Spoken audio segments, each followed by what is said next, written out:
Ladies and gentlemen, welcome once again to the GXR Valorant Invitational in the India off-season qualifiers number 2. My name is Asarai. With me now is Mamba, and here we are, the final stretch. Who will be crowned the grand champion of qualifiers number 2? Is it going to be Revenant or God Squad? Revenant or God Squad, both these teams are looking very solid. Revenant, of course, has been really promising, but it's that inexperience that they have sort of sometimes hinders their performance and holds them back from achieving greatness that God Squad has already achieved in more than one ways. But God Squad yesterday played like absolute maniacs. The first map, sure, wasn't the best. Second map, they made a wonderful comeback. But the third one, lightning fast, dropped 33, 35 frags with Reyna on Icebox, was absolutely unbelievable. And I was talking to some of those players, not from the team, but some other players who were watching, and everybody was in disbelief with the way he was playing. Because look, after the Reyna buff, sure, it's become a little more beneficial for Reynas because one, the layer range has been taken away, so there is no range limitation, right? Second of Yeah. all, the gun draw time has been reduced, so you can make a lot of plays for yourself. Um, and I feel like this brings us back to the old glory days of Reyna when she used to have 4 layers and not just 2, right? Yeah. Not layers, sorry, but you could walk away 4 times instead of just 2.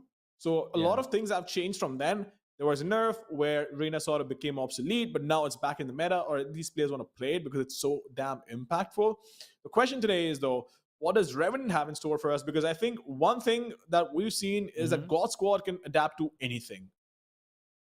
I think I gotta say the same thing with Revenant here because they went against a series with Velocity Gaming where it was very similar to the God Squad God's Reign match, right? Where in their first map, Velocity was just able to basically destroy Revenant, and then come second and third game, they really adjusted. I think that was in partition to um, taking out One Tap God and bringing in, I believe that was Logi, and I think it just really what's the word here, evened out the entire roster. It was something that Logi brought to the table that I don't think One Tap was able to do, and Paradox stepping back into that duelist role for the rest of that series really helped out this team bring it back. So that also poses the question for us: are they going to bring One Tap first, or are they going to immediately use Logi and use this, I think, iteration of Revenant that look much more convincing in their match against Velocity?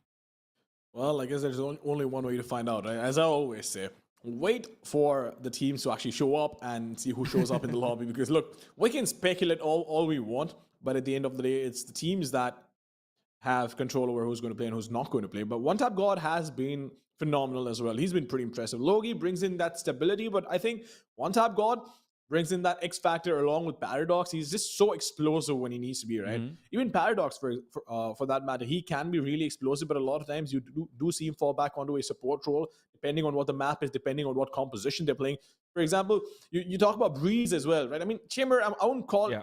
Chamber a support, but let's be honest, a Jet is a Jet. You can't make it into an entry fragging chamber. I've only seen 2 people make that work on the chamber. One here in our particular tournament, which is SK Rossi, and the other one is obviously from my region, Paper Rex's Forsaken, right? So with that being said, there really is not anything like these 2 players. So definitely, if Paradox is put into that chamber role once again, I'm not sure how much impact he can really bring if ever Revenant do decide. And speaking of which, here's your Revenant roster. Another player that I felt like was very slow to heat up, but was so good in this entire tournament has got to be Blackhawk. The way that he just plays, I think it really isn't really explosive, but he just knows when to look, where to look, as well as just being able to approach fights in such a manner that he seems to overwhelm you every single time. Unfortunately, that time never really came up until their bind match against Velocity. So with these kind of questions being said, I will also point out that Revenant also looking in some cases very shaky, because it feels like they lose their personality a little bit in some of these matches and take some time to get things started once again. Oh, absolutely. There's no doubt about that. But that's one thing that we also mentioned, right? We've seen this happen. We've spoken about it. Is the fact that once they start losing momentum, it's sort of difficult for them to bounce back. And that's where God Squad also specializes, is even when their back is against the wall. For example, Hmm. Pearl yesterday, 0-6, right? They were down 6-0, and they still mounted a comeback, won 6 rounds on the trot, and then won the map in overtime. And then, of course, going back to the third one, resetting mentally. And at the same time, of course, the opposition was in shambles because they couldn't believe what just happened, right? So God Squad, Yeah. I can definitely take a pounding for sure.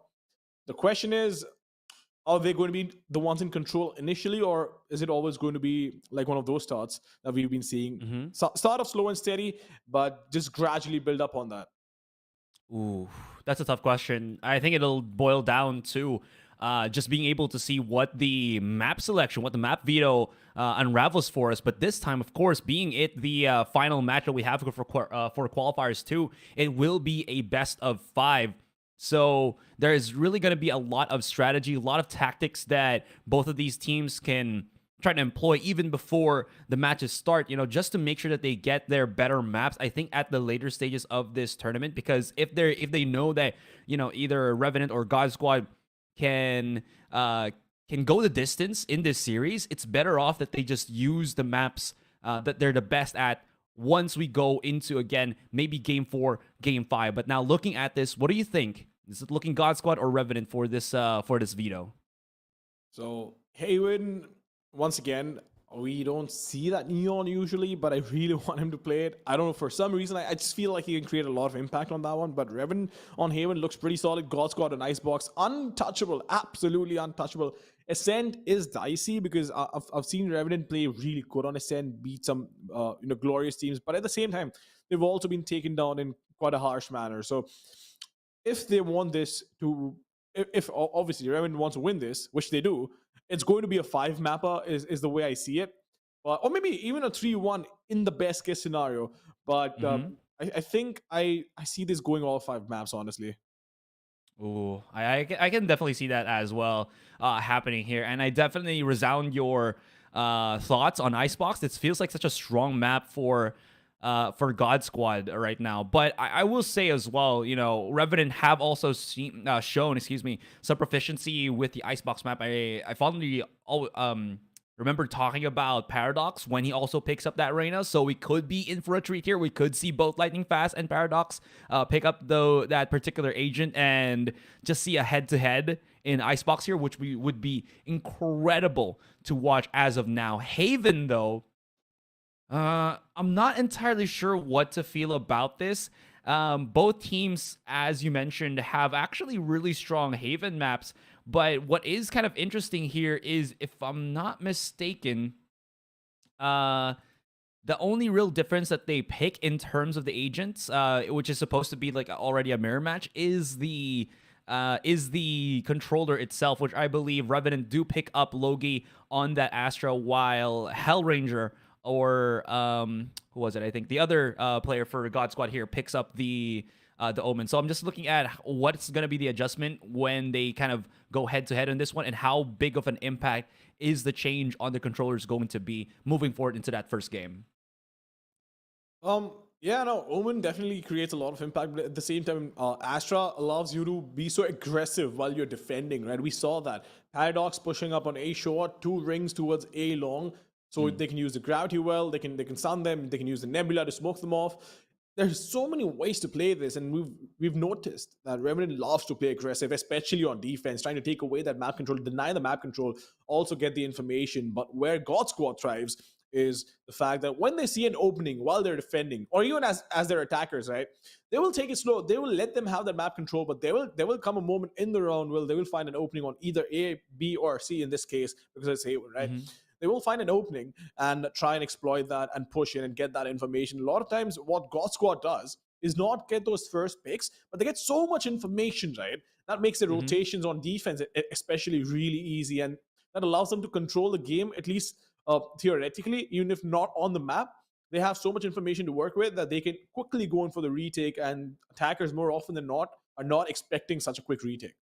Yeah, but again, I think we forget the fact as well that during the qualifiers 1, both of these teams have already gone head to head on Haven, and it really went into the favor of Reckoning here. I do remember fondly that, or rather, excuse me, of the other team, Reckoning. where they got really destroyed there. So this could go that same way with Revenant. Looking at just how difficult sometimes it is for Rossi to create that space on that jet when he's kind of alone, because Lightning Fast doesn't really go for the secondary duelist. He likes to go on this Killjoy, if I'm not mistaken, and it really creates a dynamic, I think, where there's a lot of pressure for SK Rossi to open upside. And even though, again, he's able to do that yesterday on Pearl with, an operator in chamber, he plays incredibly slow with that. Compared to Haven, that you need a little bit more, pep in your step. You got to be super fast. I think it is going to put a lot of emphasis right now into maybe, as you mentioned, like how well they can rotate and not put that same pressure on SK Rossi when he tries to entry frag. Probably. But then again, at the same time, right? This is one thing I've personally been saying for a long time. You have a star player, sure, he goes out, gets those flags. But I think yesterday was a good example of everybody in the team stepping up, because it's not the best of ideas to put all your eggs in one basket, right? Always have one player go out there, get all those picks, at least those openings or the crucial picks. It's not always about numbers. It's also about the frags that you get, which are impactful, right? Which we call impact frags. So Yeah. a lot of factors, a lot of things to notice, minute details in the game. But here we are with the agent selection, Rossi on chamber. Who would have thought? Who would have thought about that? That is very interesting, at least for me, because again, this means that they are going to be coaxing Lightning Fast to do the Reyna. Who would have thought? Definitely true, because we have seen SK Rossi play the chamber a whole lot of times now on Haven. I think he's picked up this particular agent 2 months ago, I think. Again, you always know him as that duelist player, but again, having that chamber, letting Lightning Fast be on that entry frag, I think is much more stable here for God Squad, definitely. And now looking on the other side, it's as I definitely expected. The only real difference is Bad Love is going to be able to pick up that Sova rather than the Fade, but they will have the Breach to counter or to help them out, push into the sites with those aggressive flashes here. So definitely not the standard Breach Fade combo that I usually see. It's a lot more... Choose your agent. I think it's a lot more options heavy that gives them a lot of leeway to be flexible with what they want to do as the rounds progress. Oh yeah, but I really like the jet on Paradox, even though look, Reyna is absolutely cracked right now, right? With the sort of impact it can create all alone as an agent, but Paradox or Jet is just a sight to behold. He can create so much space, cause so much chaos, especially while attacking. So I'm really keen to see that and how they use that Sova along with Breach. I'm sure they've come in prepared, because we've seen some fancy strats, at least some really fancy combos from Revenant side. So I'm just interested to see on how they bring this all together and have their way on the map.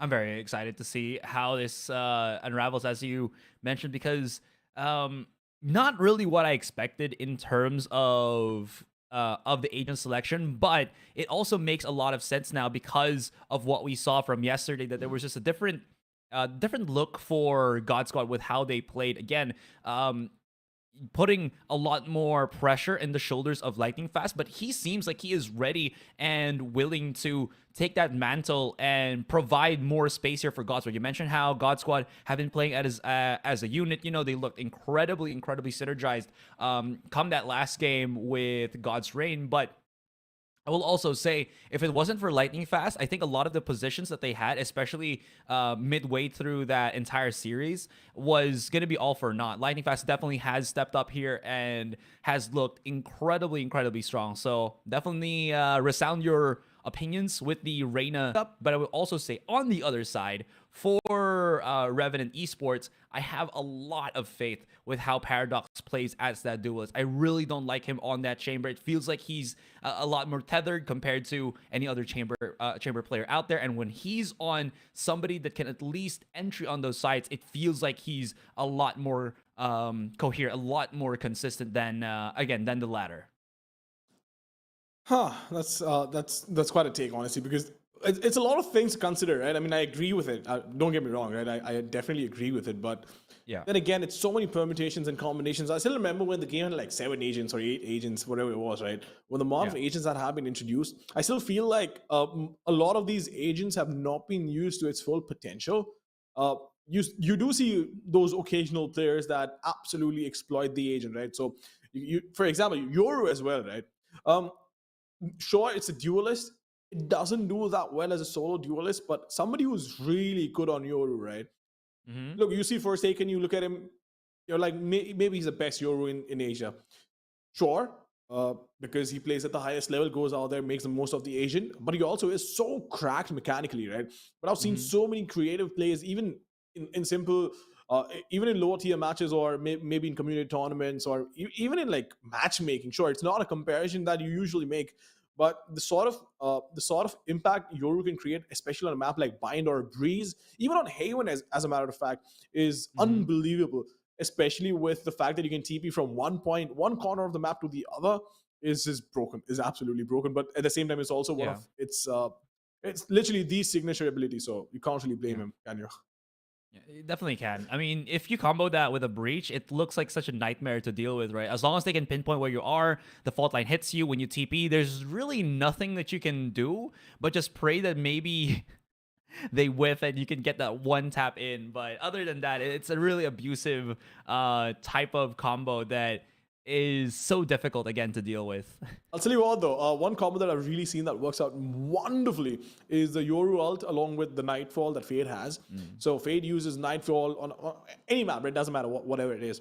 The Yoru goes in, gets all the info. If there are multiple people on site, you use the Nightfall. You can't hear anything, right? Mm-hmm. There's no way you can have any sort of information going your way because you're in the effect of Nightfall, and the Yoru TP's out. Absolutely free kills. Nobody expects that. Nobody I've sees seen that that. come. So I'm talking about all these little things that you could potentially do, right? But these Yeah. are one-off scenarios. These aren't things you can do every single round. So I also feel like it's very situational. A Mm-hmm. lot of times you wanna create all these fancy plays. If I see this in a lot of semi-pro teams, right? They want to have the best strategy. They want to have fanciest of executes and whatnot, and crazy one-way smokes. But I feel like while trying to chase all of that, they forget the fundamentals. You need to have your trades right. You need to have a Yeah. lot of map control. You need to have your comms right. You need to have your spacing right.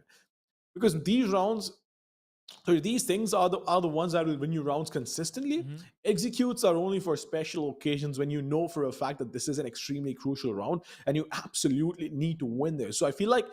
executes and strategies are supposed to be one of the it's supposed to be that way where you win rounds, where you know for a fact this is 100%, this round needs to be guaranteed. But Yeah. apart from that, it's the basic, the fundamentals that win you matches. Yeah, I think that's where people definitely miss the beat, right, on what separates them from regular play, just casual play, and then I feel like I can be as good as the God Squad players or Revenant right now that we are seeing. But the thing that they do forget is the minute details when they actually try to go for those executes, right? You think that visually speaking, if you throw out your utilities at the same manner that your opponents do, it'll have the same effect to same outcome, right? When you're trying to push onto the site, you have all those setups and they're like, why isn't this working for us? But the thing that I think people tend to forget is the micro details that happen between the executions, right? As you were mentioning, if you look at how the pros do it with how they entry into the sites, they don't just barge in and guns blazing. They clear out every single corner, check this, check that, be able to check platform, be able to check logs, backside,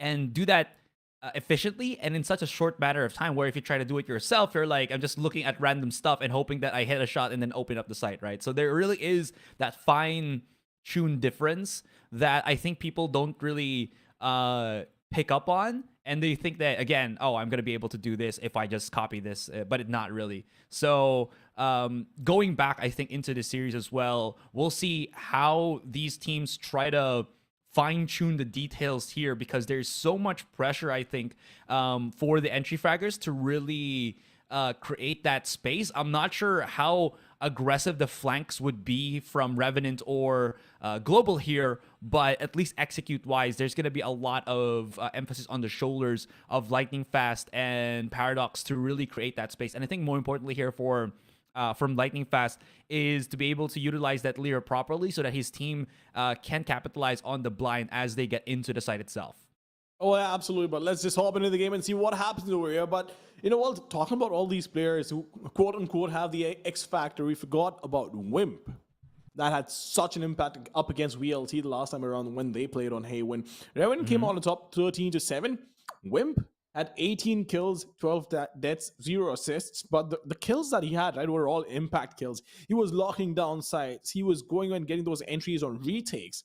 So he was phenomenal the last time around on this map. The question is, can you replicate his performance this time around? We'll see how that kind of happens right now, as God Squad will be on the defense here. Rossi, interestingly enough, is going to be on the Ghost. We don't really see him play this with the Chamber. And unfortunately, that's going to be Paradox finding him. Kappa immediately does get the refrag, but Hellranger's taking some damage in the end. Aftershock being primed right now.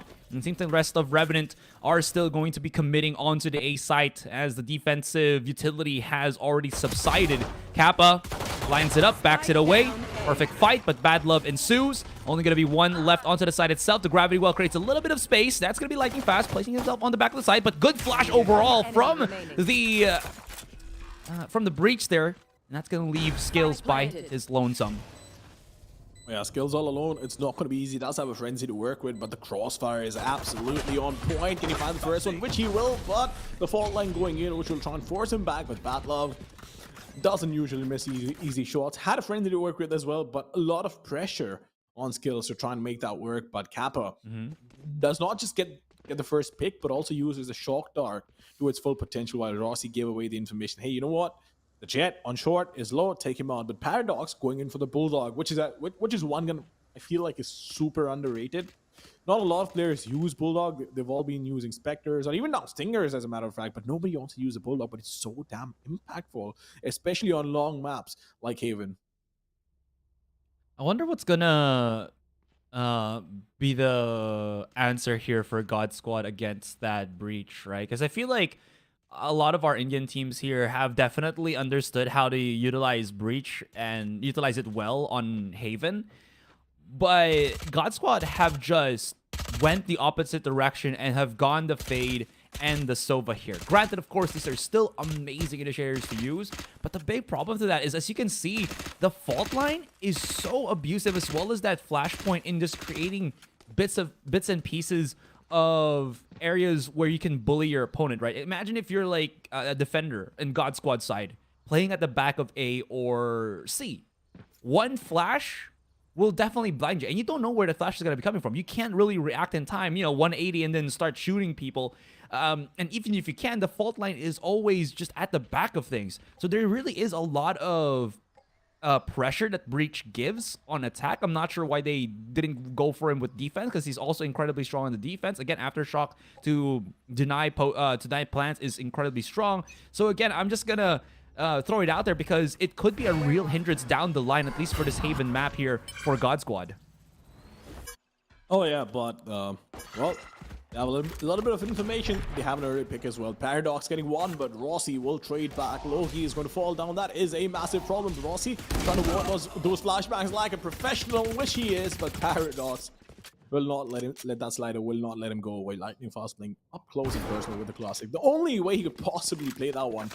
But I love the confidence. The initiation on Revenant.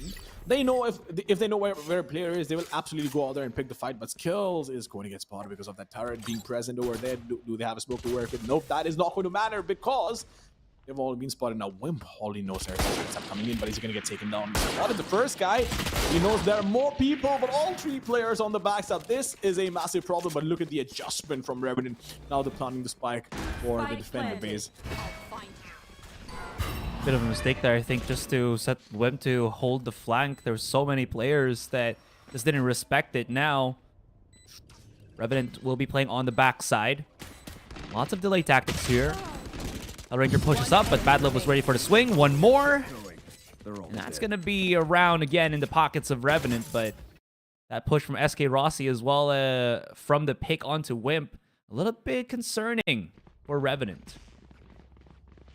Pretty concerning, as a matter of fact. But I feel like Wimp holding that backstab all alone wasn't that big of a problem because you don't usually see 3 players backstabbing, right? So yeah. I feel like it was just an unfortunate circumstance. But at the end of the day, if it doesn't work, it doesn't work. If it works, it works, right? There's this, isn't there this quote? If it looks stupid but it works, it ain't stupid. Over here, it's just the other way around, right? Fundamentally, it wasn't the wrong thing to do, but it just didn't work out. So if it doesn't work, you can't help it. Now, Logan might actually get pushed by Lightning Fast here. Waiting on the eye. And there he is. So his namesake, incredibly just quick on the ability to push forward. Appa can't really go for this flank because of that alarm bot. That is stopping him from pushing in. It's going to notify the attackers right now. But the rest of Revenant still looking to aggress. All the defense, God Squad very much well placed on mid as well as Garage. The smoke just to even make things a lot more difficult for them. Wimp's very low. Lightning Fast, I think, waiting for the ability to peek, unfortunately. Not gonna be too greedy on it. Still doesn't want to lose the Vandal and give it to the hands of Revenant here. And Revenant are kind of stuck creating that space. Hellranger, so prepared for that push. And this is just going to be a dismantled offense for the side of Revenant. Spike down. Good trades, though. Good trades. Wimp getting one.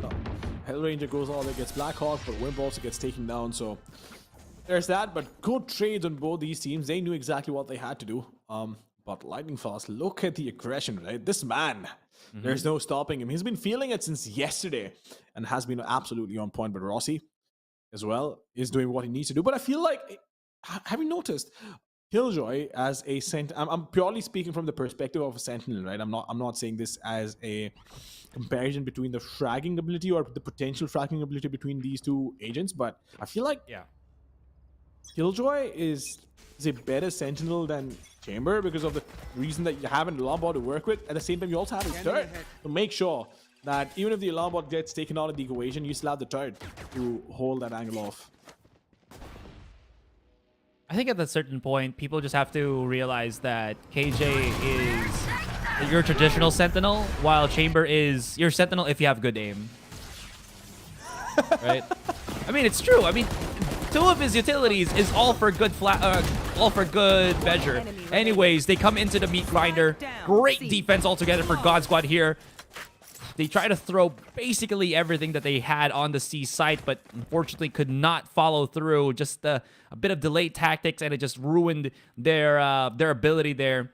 Paradox, that was weird for him. He just had that one cloudburst smoke, so Hellranger was like, that is not big enough. So I'm just going to pop a couple of shots. I know you're still there. You haven't really pushed on logs, and this is just going to make it easy for me. And that flash hitting the back of the site rather in front of it did nothing to really crowd control or CC Hellranger. Yeah, no, it was quite surprising for me as well, right? The flashpoint going in, there should have definitely been one in the site right where Hellranger was holding it off. But then again, you have your teammate back in there on site. You don't want to flash him off, but I feel like at this point, when you're playing on this level, you always have it down to the T on how you're going to win, and the comm and the execution has to be on point. Fortunately for God Squad, they were in perfect position. Revenant not making the most of the space that Paradox created. But regardless, over here, it's just a whooping that God Squad is sending Revenant's way. It's going to be Wimp all alone once again in a 1 versus 5. It's not what he can do, though. Oh. SK Rossi hounding on the ace, and God Squad, you're absolutely right. It's not just Lightning Fast. It's the whole team that looks in sync here. Not the band, but, you know, their ability just to be able to cohesively perform with each other. Again, not the band. So that being said, Revenant feeling the pressure already. A quick little timeout very early on, but I think it makes a whole bunch of sense here because they know that God Squad is just on a whole different plane of existence right now. And if they can't really adjust quickly enough and match up, this is going to be very, very difficult for Revenant to bring it back.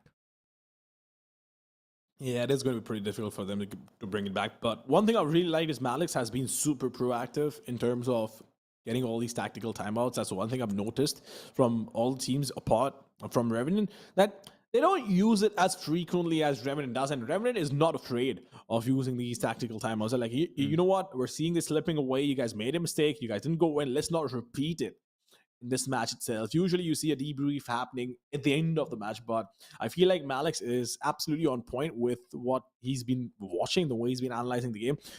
They will have a discussion on what went wrong in the round when they tried to execute C, with Paradox just using Cloudburst going in. His teammates were not there to back him up. The timing was just off, and of course the flashpoint is a possible point of discussion, but they couldn't have known that there were two players waiting. So I feel like that's excusable, but apart from that, the timing was absolutely off. Yeah. There's a disconnect right now that we're seeing for Revenant, and it might be a simple problem, right? But it creates a lot of issues that they have to deal with, because with God Squad being on this incredible onslaught of just performance output like this, again, using Lightning Fast as the initial point of contact, but still able to create that 2 kills, this is going to be bad. And skills, well, thankfully, Blackhawk had the idea just to check on the corner there, opens it up. That Aftershock will actually stop his own teammate, and they can't go for that refrag, unfortunately. That gives some fighting chance for Hellranger to provide, again, to call for teammates to start rotating in. They're going to back away on this, and they're going to respect the A side and, yeah, just go elsewhere.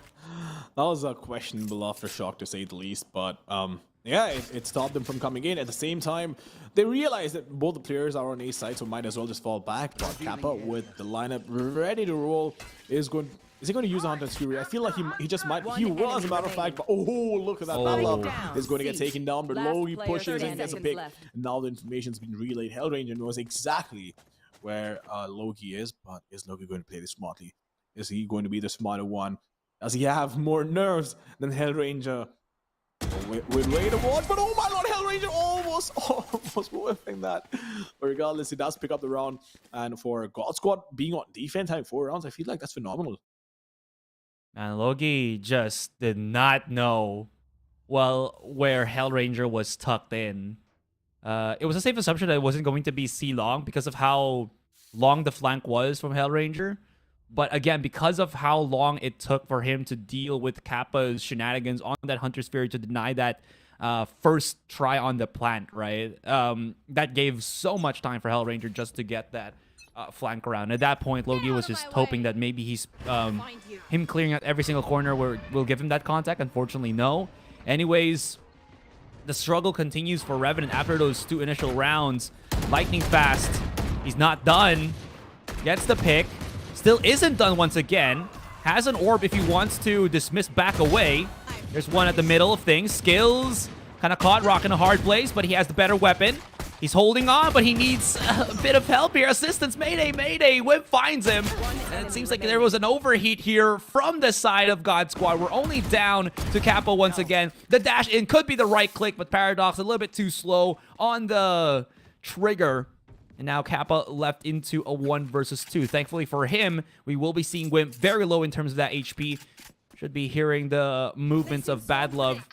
And they might not know that he's just going to be peeking out on the garage here. Does get spotted. There's going to be the ultimate. Now knows one's on the left, one's on the right. Hits the shot. And this is absolutely perfect for Kappa. Now he has everything set up for him. Can just bypass that ultimate and go wrap around onto C-Long. Does Wimp know? Look at where he's looking at. It's on spawn. And that turret will not spot the push on C-Long here, and Wimp could be in trouble. I feel like the position is going to oh my lord, Wimp, what are you doing, sir? What are you doing? 13 points of fell with a sheriff. Man just peeks. He just peeks, takes that fight head on. And yeah, he slapped Kappa on that one. But you had to give it to Kappa for playing it that smart as well. He knew he had to take that first fight, which he did. Won the fight as well.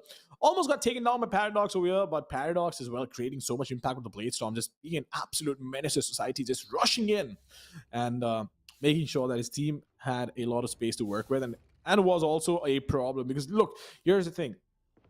The threat of being alive on a backstab is much bigger than just going out there and getting those frags, because you're constantly looking, over your shoulder. You're like, hey man, is there somebody flanking me right now? And that's what Paradox was able to do. What I was a bit worried there for Kappa is he didn't even wait for the ping on that recon dart of his. Like it was traveling just about to spot Wimp, and then he was also whipping out his weapon. So it's a little bit too hypey, I guess. Adrenaline rush for Kappa here. Of course, that's gonna give a much needed round here for Revenant, and now they can be able to buy up into full. Does have Logi with the wall, and this is a big power threat, shift maneuver or ability, excuse me, that Revenant can utilize. Lightning Fast has been pushing mid every single time, but has been flushed out, even though there is a Sova here for Revenant, so he's gonna be able to get his flank on if he wants to, especially now that Revenant have shown a lot of their forces coming in onto the A site. Oh. Also trying his best to get that first pick, which he will still just look at that curveball winging mid-air, but he will still find the second shot as well. Paradox is going to get taken down, but Wimp will not let that slide. Will get the trade, but I feel like it's a little too late in Kappa as well, being so aggressive, catching them off guard. They say 2v4 won't be easy. Hellranger getting that pick, and Lightning Fast is already on the flank. He might not be expecting this, which he wasn't. And Lightning Fast will take him down 5-3 in the favor of God Squad, and they're looking in control right now.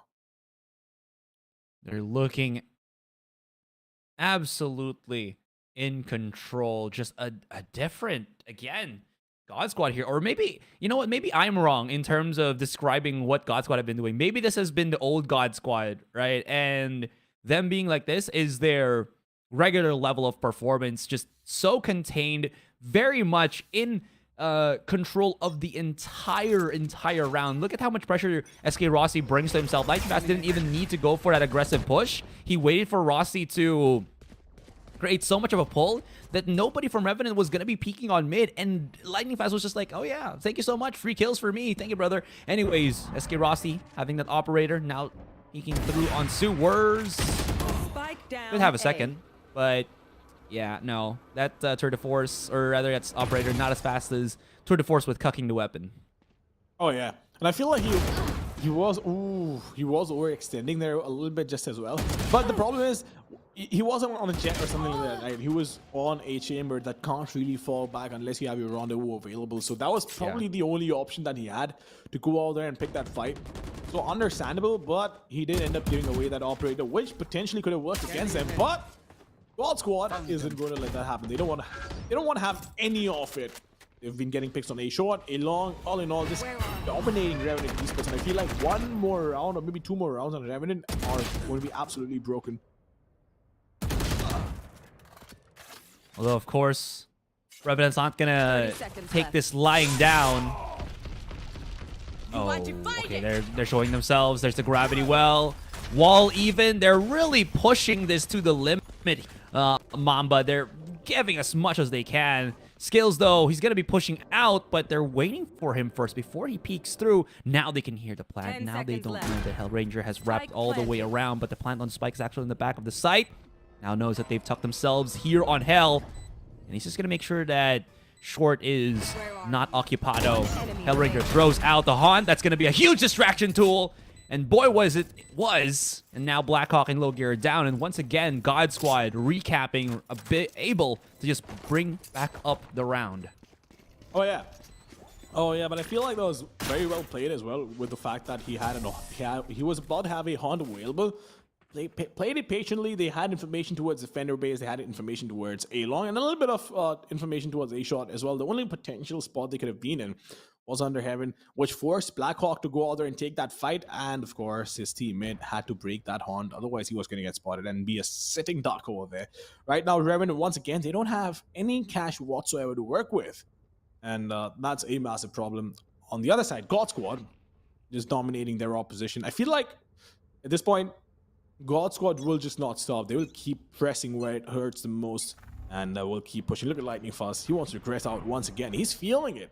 He wants to dominate the opposition. That's what I love. Gets one. Did he fall back? Wants to get one more. Yeah, he will.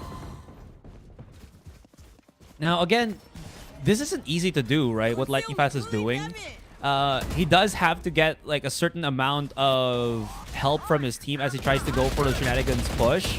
But because of just how confident God Squad are, enemy remaining. look at how just easy it is for them to push out, set utility, and Revenant are basically on the receiving end of a beatdown. Yeah, they are. Oh, that absolutely they are. But Paddox, I'm not quite sure what was going on in his head. He tried to bunny up across mid, got taken down. Lightning Fast, on the other hand, has been such a menace with the arena, right? He's been getting those frags, but it's funny. Look at the scoreboard; it's only 5. You've seen every single frag that he's had, and that's the reason why it felt like he's been getting all those kills. But Rossi, once again, being on top of the scoreboard with 12 kills. And he's been playing pretty aggressively with that operator, which is working off for them. Even now, he wants to try and push in towards C-Long, and will use the rendezvous to fall back if need be. Oh, he does get the shot. He does actually connect the shot. What a mad lad! Mad Lad strikes again. Oh no! Oh no! Oh no! Why are you using your Hunter's Fury? You're not the hunter. Lightning Fast is. You just become the prey. And we have... Oh no. I'm just going to keep saying oh no this entire round because it seems like they're all out of position and God Squad are in prime ability just to take every single person down. This has turned, man, it's October. We're nearing Halloween. Boogity boogity boo. It seems like the boogeyman is right here and it's God Squad reincarnated. Oh my gosh, dude. Well, I feel like yesterday was a good wake-up call for them. You're like, you know what, boys? We've had enough. Made a couple of mistakes. The opposition exploited that. This time around, we're not going to make any mistakes whatsoever, which of course is the mindset that every team goes in with. But it's not that easy to execute, and that's the reason why God Squad has been such a force in the Indian circuit of Valorant. And Rossi once again just being aggressive towards A-Shot. I like how he's floating with the operators. He's the one on the forefront every single time taking these fights. The Haunt, along with that Killjoy nade going in, but Paradox is going to find the first pick. Going to find the second as well. He wants to be aggressive, but I feel like that might just be a little too much for him. With the Nano Swarm, gets one. That was surprising. Nano Swarm getting a pick is very surprising. Skills tagged. Surprising indeed, but very, very quick pull of the trigger by Revenant here just to get that B-side control. It was huge that they got Lightning Fast so early. I think they finally figured out that Lightning Fast just keeps pushing mid every single time, so why not just challenge, see how it works. They've already given up A and C so many times, so why not try to go for that B? At least it does give them the 8-4, right? But Revenant, I wonder if their woes are already down. Their composition feels like it has a lot more of a vice grip come the second half when they're going to be on the defending side, especially with this with Wimp playing on that Killjoy. But your guess is as good as mine. I'm also exceedingly looking forward to seeing SK Rossi again on this Lurking Chamber. I don't think that's going to happen. Lurking Chamber with Rossi, I mean, sure, but would you rather see him on that, or would you rather see him as the entry fragger? Let's be honest. Come on. it's a lot more entertaining to watch him go out there and pop some heads, and not have him lurk around the map. But of course, at the same time, you do have Lightning Fast, who, by the way, could possibly be a lurk with the Reyna. I'm just saying. It could. He does have the impact and the agent to make that happen, or maybe just just the impact even to make that a big possibility. And to be honest, I was very optimistic about me just pointing out that, again, Revenant's woes might be over here. But the big problem to this as well is God Squad just are able to hit all of their shots right now. And what's also crazy to that is whatever they want to do, Revenant are trying to challenge that, but it feels like they're a step behind. And because of it as well, Revenant come into these situations where they just can't really find any opportunity because God Squad is just, as I mentioned, just way too advanced in how they've controlled the site already, what utility is there, and at the basis of it, just hitting all of their shots necessary to create those advantageous situations. Oh yeah. Oh yeah, but what I really want to see from Revenant Esports this time around is, of course, they will be starting off on defense in the second half. I want them to be proactive, but they also need to realize that God Squad is more than equipped to counter plays like that. They will let you drain all your utilities, so make sure you get map control and not overcommit. So Revenant, if they want to pull this back in their favor, they will have to be impeccable. They will have to be absolutely on point. No mistakes whatsoever. And if Revenant can manage to do that for the next... Wait, my math's bad. It's terrible. For the next 9 rounds? Yeah, for the next 9 rounds. Yes, you're absolutely right. 9 plus 4 is 13. So the big trick to that is, right, so you see 4. If you know that it's gonna be like 9, you minus that by 1 with 3, and then you move the 1 to the left. Or you can there's a better way to do it is you look at the opposition and 1 more round than them. True. Fine, it was a brain fart. Okay, I admit it was a brain fart. But regardless, Paradox being super aggressive towards A short, but Loki as well with the frenzy. Is he going to be able to be the one to get the first pick? The Prowler inside Garage, so much information with God Squad. They've shown presence towards A, but Loki's still just itching to peek that. But I feel he's going to wait for it to contact. The moment they have contact in Garage, he's going to peek around the corner and probably have a lot to deal with. But does use a Nebula will get taken down. Unfortunately, Rossi comes out on top of that one, and Lightning Fast being taken down by that Nano Swarm once again. Wim being a beast on Killjoy and its utility and using it to perfection. Oh, so dirty. I'll explain in a bit why I said that. Anyways, it's going to be the retake here for Revenant. Can they hit their shots? Looks like it's going good for the moment. Both of the attackers left onto the site. One is going to be down, and that is going to be Kappa. Swift little retake for Revenant. So the reason why I said it was dirty is God Squad waited for the smoke to be put on Garage window first, before they started pushing in to Garage and C-Long. And at that point, Logi was just like, yeah, I made a mistake. I shouldn't have done this. It was because Wimp couldn't really hold on Garage anymore, because he just basically used every single utility except for the Nano Swarm. Oh, yeah. But that's the thing, right? That's the beauty of this game. So many layers to play with, so many layers to unravel. And when you see it and when you actually realize what's happening, it is so much more enjoyable to watch the game. And Casa as well. Now, you have Paradox being aggressive once again towards A short. So I like the proactivity that they have. And that's exactly what they had to do, right? That's what I mentioned. Revenant does this really, really well. Bring them down. Okay. Oh. Okay, at least it still clears a little bit. Force buy right now for the God Squad. They have the rounds. They're super aggressive. So why not keep that aggressive ball rolling? Kappa somewhere hovering on C-Long. Has to back away as the rest of the team now maybe looking for an over-rotation onto A-Long here. Hell Ranger looking to charge the pack. Aski Rossi's been exposed. But Revenant aren't flinching yet. They haven't really moved all of their forces here. You still see that the Breach is going to be hovering somewhere on short. Has the fault line. Will be supplementing the defense alongside Paradox. But there still is plenty of time to rotate back. Now that they don't, it's going to be a straight shot onto B. That would have been perfect if Wimp got knocked down, since utility is going to be disabled. But it's not going to work this time. But lightning fast. One piece to the other puzzle that is such a threat level that is God Squad. And Logi might have to back away on this one. He's peeking, but they know exactly where to check and how to check it. 15 seconds, plenty of time to plant that spike down, and Hellraiser doesn't even need to do that as it takes him out with the Stinger. Have you ever noticed the way Lightning Fast's arm moves whenever he's aiming, right? You can almost see those muscle fibers in his forearm. See him twitch, just so damn good. Some of these players are just mechanical monsters, absolute gods and using the wrist. And it's almost as if, as you rightly mentioned yesterday when we were talking about Tour de Force, of the mouse being an extension of your arm or your body, and just feel it, right? They know exactly how their crosshair is going to react, and they don't even need to think about this. It's just great to see that. Whoa! I think even Wim was in disbelief with that one. But the point I was trying to make was it's just great to see something like that. Oh, and it wasn't for the longest time, right?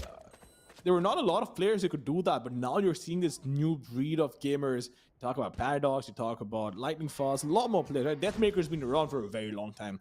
But you see these absolutely cracked players, and like, how in the world do they do this? Experience and talent, man. Those two are a definite potent mix. And you see that every single time. Now, This double push by Revenant. The swing. Skills. No. Oh, he's on the left, though. And unfortunately, Black Hawk will not be able to get the shot in. That's going to leave Logi by himself here. But Logi still have a couple of stars. Prowler, though, to check him out. Was he able to get away through the Prowler? Unfortunately, no. He's going to be pushed back into the site. This leaves both Hellranger and Skills place themselves in a crossfire. Even if there's a smoke, they can always just pop shots through it. That is going to be a solid round for God Squad. Now 10-5. Now 10-5, but oh boy, God Squad just not stopping, right? They don't want to give this away whatsoever, and Skills playing it to perfection. The way he played was just so brilliant with all those nebulas. He had to make sure that he plays around it. And Malix, once again, he wants to be in this game. He knows he's been noticing things that, hey, these things aren't working. I'm assuming somebody marked something on the map as well. We just heard it, right? So definitely conversations happening on what could potentially be the problem. But I feel like it's getting to them, the scoreline and the nerves. I feel that's a pretty perfect assumption, because it just feels like there's nothing that's working proper for Revenant right now. You know that song in Vertical Horizon, "Is You're a God and I'm Not"? God Squad is embodying that perfectly here. I don't know how Revenant's going to be able to bounce back onto this one. Paradox, I honestly thought that he was going to be able to really bring it back, or really push the limit, especially on that first half, but he's been struggling. They've been struggling. And I think it all boils down to just putting SK Rossi on the chamber, putting Lightning Fast on that Reyna, and having to see that performance from yesterday seemingly and just effortlessly carried over into this best-of-5 finals. Oh yeah, but Paradox once again just being so aggressive after this timeout and catching them off guard. Lightning Fast has been taken down, but the Nebula is going to allow him to just remain there for one more second, maybe fall back using the dash, but he doesn't want to do that. Wants to still hold this angle off. You'd have the trademark for a mid push or a main push with Paradox, and that's just not falling back. He wants to stay there. He's heard a footstep for sure. He knows there's somebody jump spotting, so I'm assuming you would have realized there are two players. But Aldrone versus Aldrone, and that is exactly what they needed. They needed information, but I feel like he missed Skills. He did. I love, in the meantime, ready with a shock dart, but I'm not quite sure if it's the best of ideas for him to fall back. But look at God Squad just casually strolling into B while they were engaging A long. Ooh. Game of chicken. Kappa. No, that smoke. Where did it come from? Perfectly timed. And Kappa was just unaware of what was gonna hit him. Loki finds the aggressive forward push lurk here from SK Rossi. God Squad still not really having the numbers that they're hoping for. Hellranger. No way. Whip misses that. That is going to be opening up C-site. Although Paradox is on the biggest alert of his life. The thing is, there still is some time. I wonder where Skills is going to be bringing this Astra now. Seems like he's going to be running for dear life immediately onto the C-side itself. They're going to be fighting for inside the site. Are they going to be planning this for C-Long? No, there's just too little information where the opponents are going to be coming. The plant on default saves some time. Hellranger, no way he still survives that. Now he gets knocked out. And the combo from the grave. I still create my pressure. Bad Love, thankfully, was there in the nick of time to stop Skills before he gets back into a more cheeky position that he might not be able to have to win in that 1 versus 1. Oh yeah, but Revenant still just fighting their way back into the match. They want to take this home because they know this is their best shot of pushing it to all 5 maps. If this doesn't work out, then it's difficult for them. The Paradox getting those first 2 picks on Kappa and one more player. I believe it was Rossi that he picked off initially. I'm not quite sure, but absolutely those picks were crucial for him and his team. The amount of cash on God Squad is decent, but they do have the tour de force available, so Rossi doesn't have to worry about weapons or anything else for that matter of fact, but Paradox will have to play on Blade Storms this time around. You want to play? Let's play. Well, let's see how that Blade Swarm does as he's looking to just overwhelm A-Long quite immediately. SK Rossi, though! Always with the off angles. Always watching. Always prepared for any bit of map control that Revenant wants. You know, they're trying to reach on the other side of the honeypot here of Haven, and then he just gets swatted in the hands. Like, SK Rossi, no, that's mine. Get away. Now it's a 4 versus 5. That it is a 4 versus 5, but Paradox had to make something happen, right? He had the Blade Storm, and I'm assuming that's the conversation that they had as well. They don't have a lot of leeway to work with, so might as well take some risk, because if you don't take any risk, oh, he tried. But Loki is going to get spotted. The recon dart going in as well, which is going to reveal him. But the shock dart, is it going to get damage? Nope, that is not going to happen. Now they know there's a judge as well with them. Wimp will have to back his teammate up. Is Loki going to cross the nebula? I'm not quite sure, but the Nightfall coming in towards the A side. That's a perfect fake. Oh no, he's waiting too long. He gave it up. Okay, so this is going to be the long lurk, but the thing is, Skills, or rather, excuse me, Kappa, is going to be there to hold on to Black Hawk here. How many can he find before he gets taken down? 2. Actually, that's tremendous. 1 versus 1 in the sight. Lightning Fast is just too quick, just too speedy. Zoom, zoom. And that is going to be the round once again for God Squad. Well, it's almost as if he is lightning fast with his aim, right? I didn't want to say, wow, Lightning Fast is so lightning fast. Look, sometimes I gotta use my thesaurus, man. Roar. Yeah. Well, sometimes you gotta make some bad jokes to appreciate the good ones, right? That's what I firmly believe in, for sure. Yeah. You're gonna crack a couple of bad ones so that you appreciate the good ones, like truly appreciate them. But God Squad at this point, they're just like, you know what? Let's just get done with this. Hell Ranger's just sitting there. He's like, yeah, no, there's nothing to be said or done. Just chill out, have a good time, and close it out, because they've been feeling it. Malik's on the other side, I'm assuming, has discovered a couple of things that have not been working off for them, which is like, once again, like, even if they end up losing this map, it's definitely going to help them in the next one, because they will be able to fill up those holes. I mean, it's not a lot of time between 2 maps. All they have is like 10 minutes or something like that, but sometimes that's all you need. I think one of the biggest things that has turned into why we're seeing Revenant just struggle as of this point, at least in particular to the second half, right, is Malik, I think, has the correct decision to tell his players to be aggressive. You know, we saw Paradox pushing aggressive onto A long. I think the problem to that is his teammates or the rest of Revenant haven't really caught the attention of God Squad. So God Squad doesn't really feel pressured or strained to actually check anywhere else, right? So he's lurking on long, but then making any waves on mid. Nobody's making waves on the other side of the other long. Here. So there's always just going to be one person that's just going to wait. And the timing, even though it could be good from Paradox, again, because they haven't taken the attention off of that particular position, it's just going to be easy pickings for God Squad. And I think that's what we've seen for the most part here. Yes, there was that one pick with Paradox against Lightning Fast, but 1 round against 10 is a very, very big difference of margin.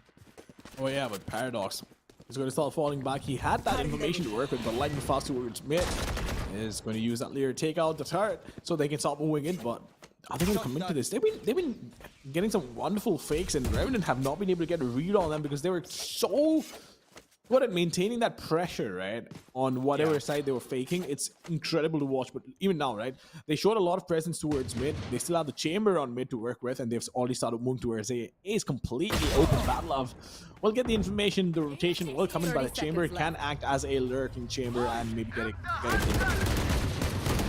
Yeah, lovely stuff. That's going to be the Hunter's Fury to destroy the lockdown.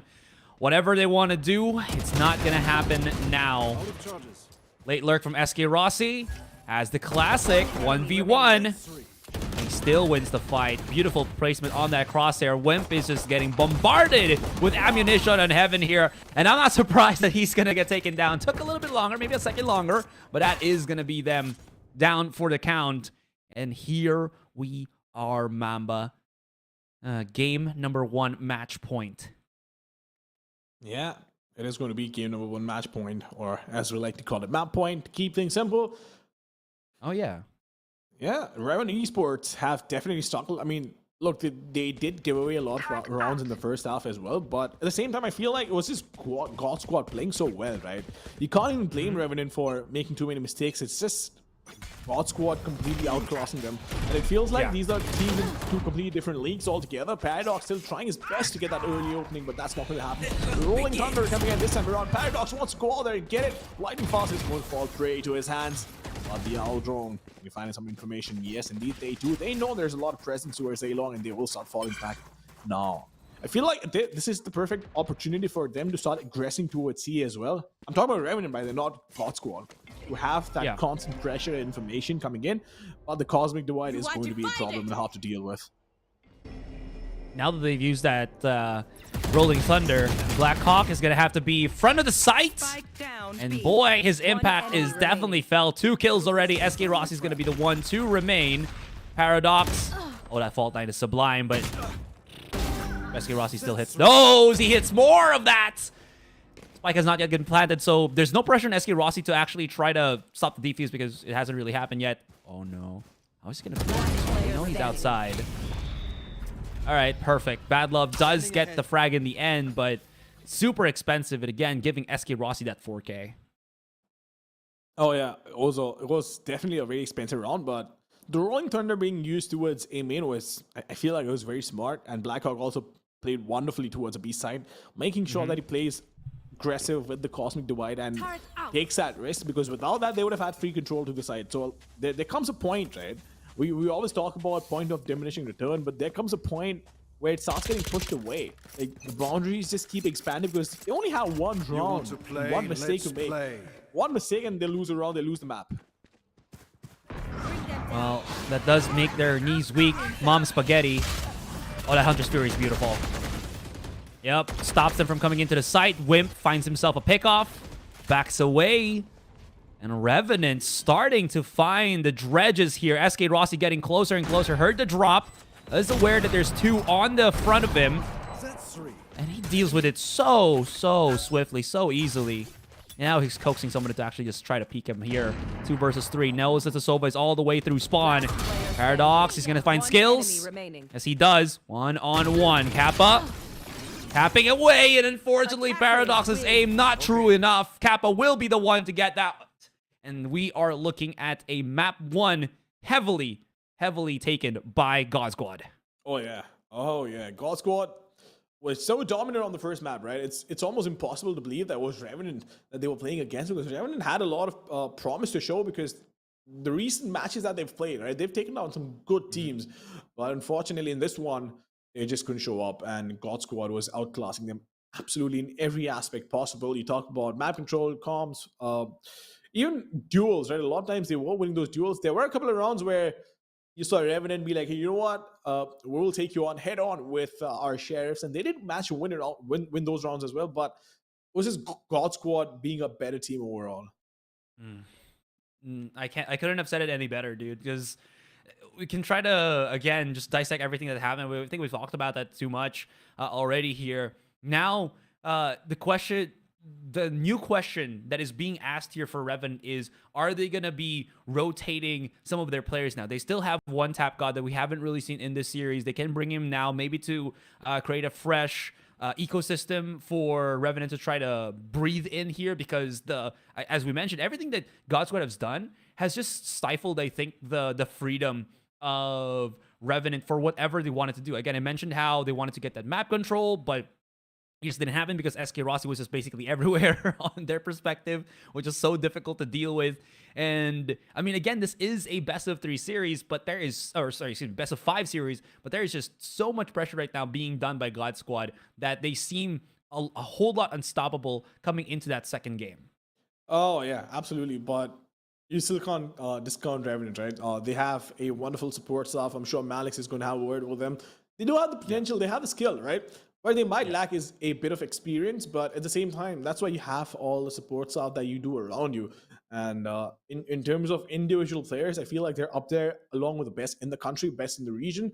So that shouldn't be a problem for them to make a comeback. But yeah, if God Squad keeps playing the way they do, it's going to be difficult for sure.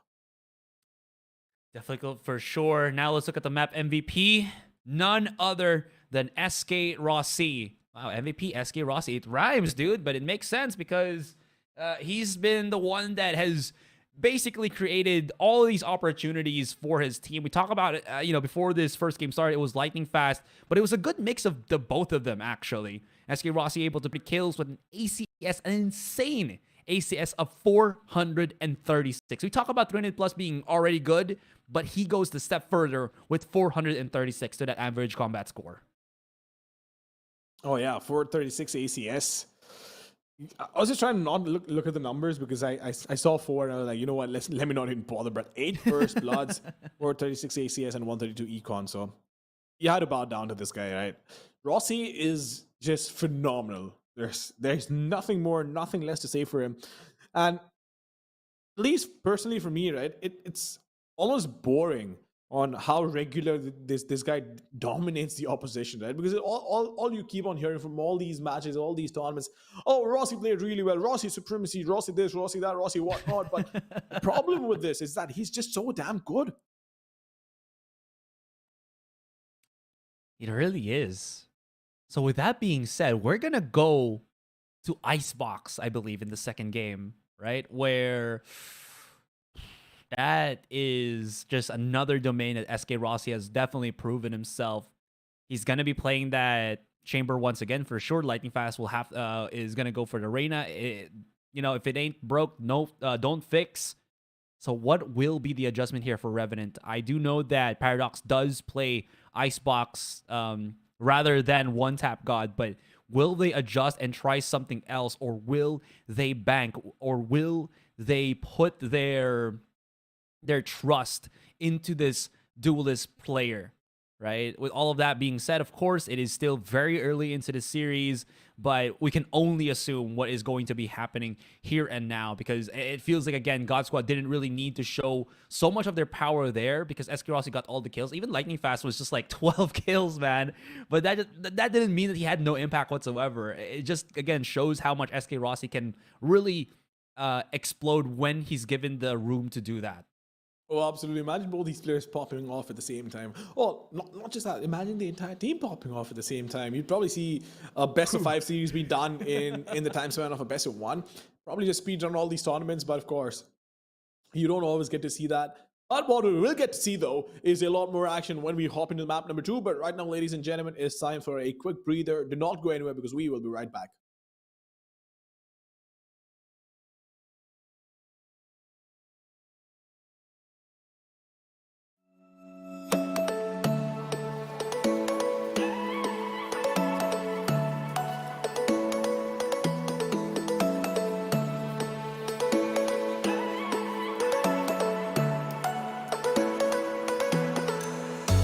You blow my mind. I don't know if you know yet. I've tried sometimes.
All right, it seems like things were getting very intense on that first game, but definitely God Squad came out on top. Now we're setting things up for Icebox. I know it was a bit of a break, guys, but it was with good intentions. If you know, you know. Mamba knows about that. Well, so I think here's the thing, right? All the viewers, especially for both these teams, right? They happen to be Indian teams.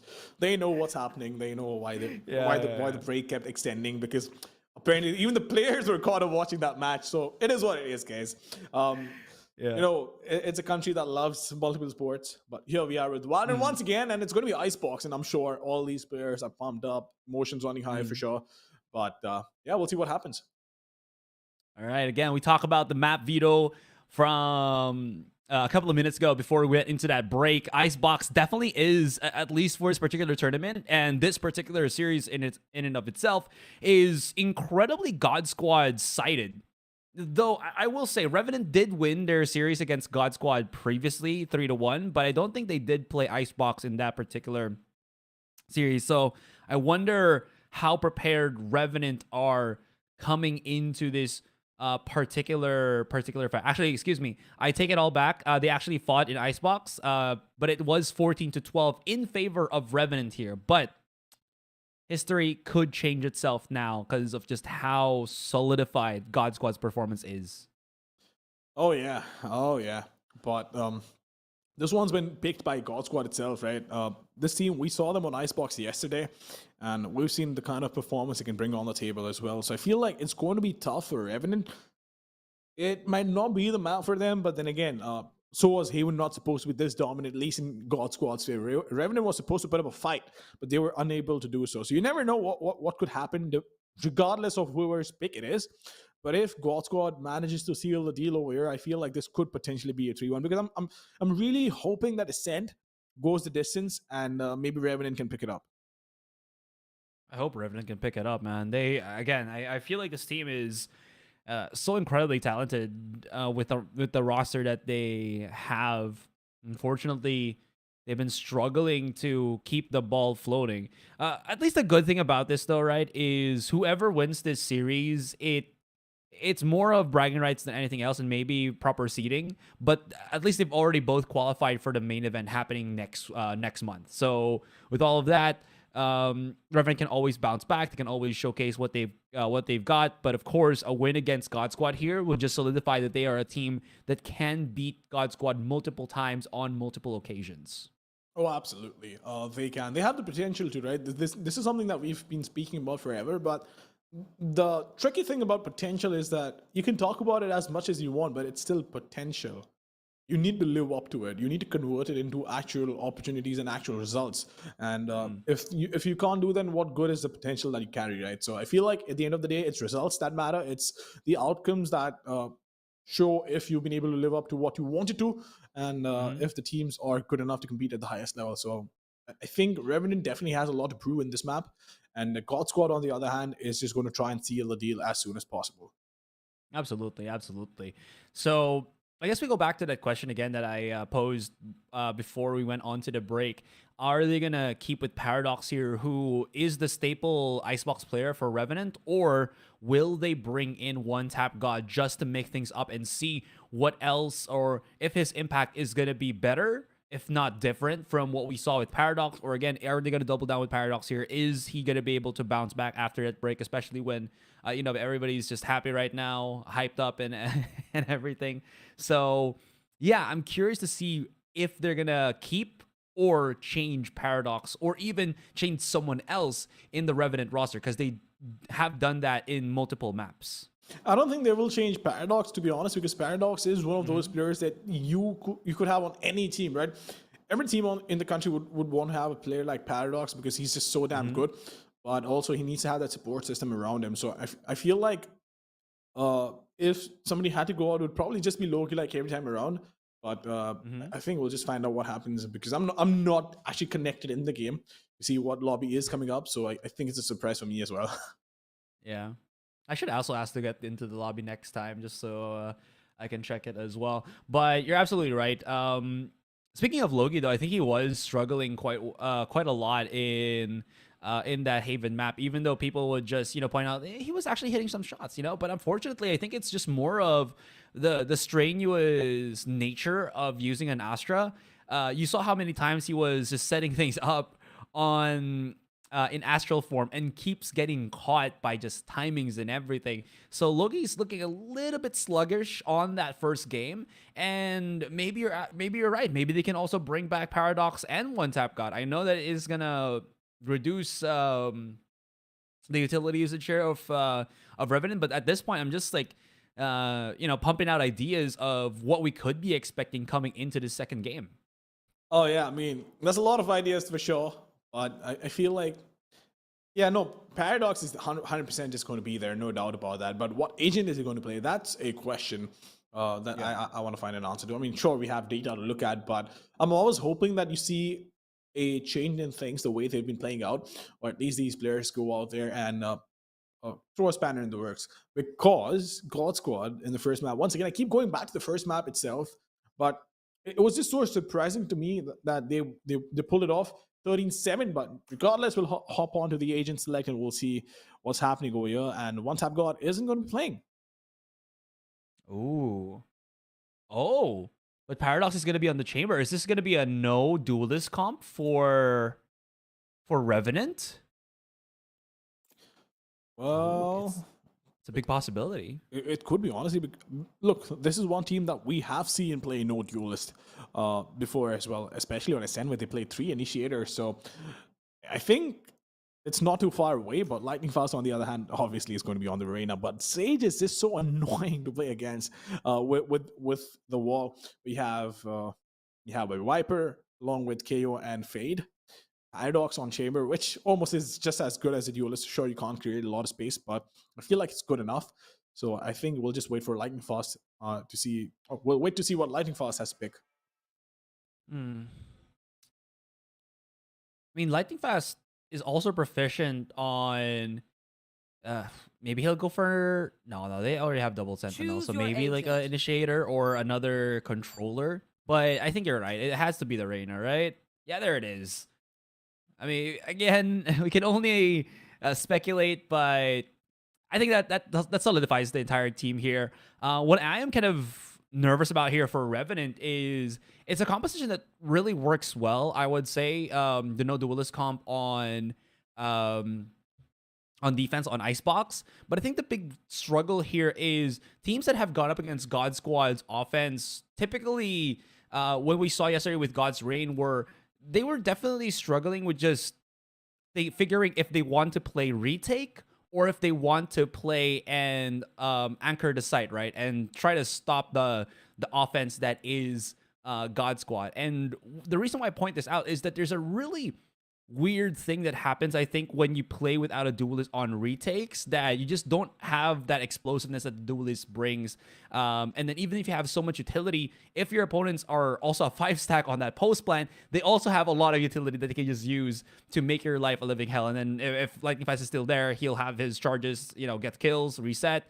It'll be a living nightmare for a Revenant here to try to deal with that. So again, there's already that bits of pressure that is gonna be placed upon them, and I think more so than not, a lot more pressure that was going to be placed on Paradox, because everything I think right now lives or dies by his chamber's ability to control the map. Oh, absolutely. But I also feel like for Revenant, Lightning Fast is also going to be a thorn in the backside, because if he goes out there aggressive, especially while defending, because we saw them push mid with. So Lightning Fast and Kappa had a combo going on last night on Icebox where they would push mid or anywhere else. So all Lightning Fast is going to ask for is Kappa to just be there, get the information whenever he needs it, make sure he gets the trade in case he gets taken down, and Lightning Fast will just wreak havoc on the opposition. So I feel like for Revenant, they will have to take down Lightning Fast or maybe just play around him, because he has had a lot of impact the last few times he's played on Icebox. And last night, I think, was 35 frags or 33 frags. So 100% we'll have to play around him. Once again, you don't want to be scared of a player, but at the same time, you need to give respect to the players who have been creating such an impact.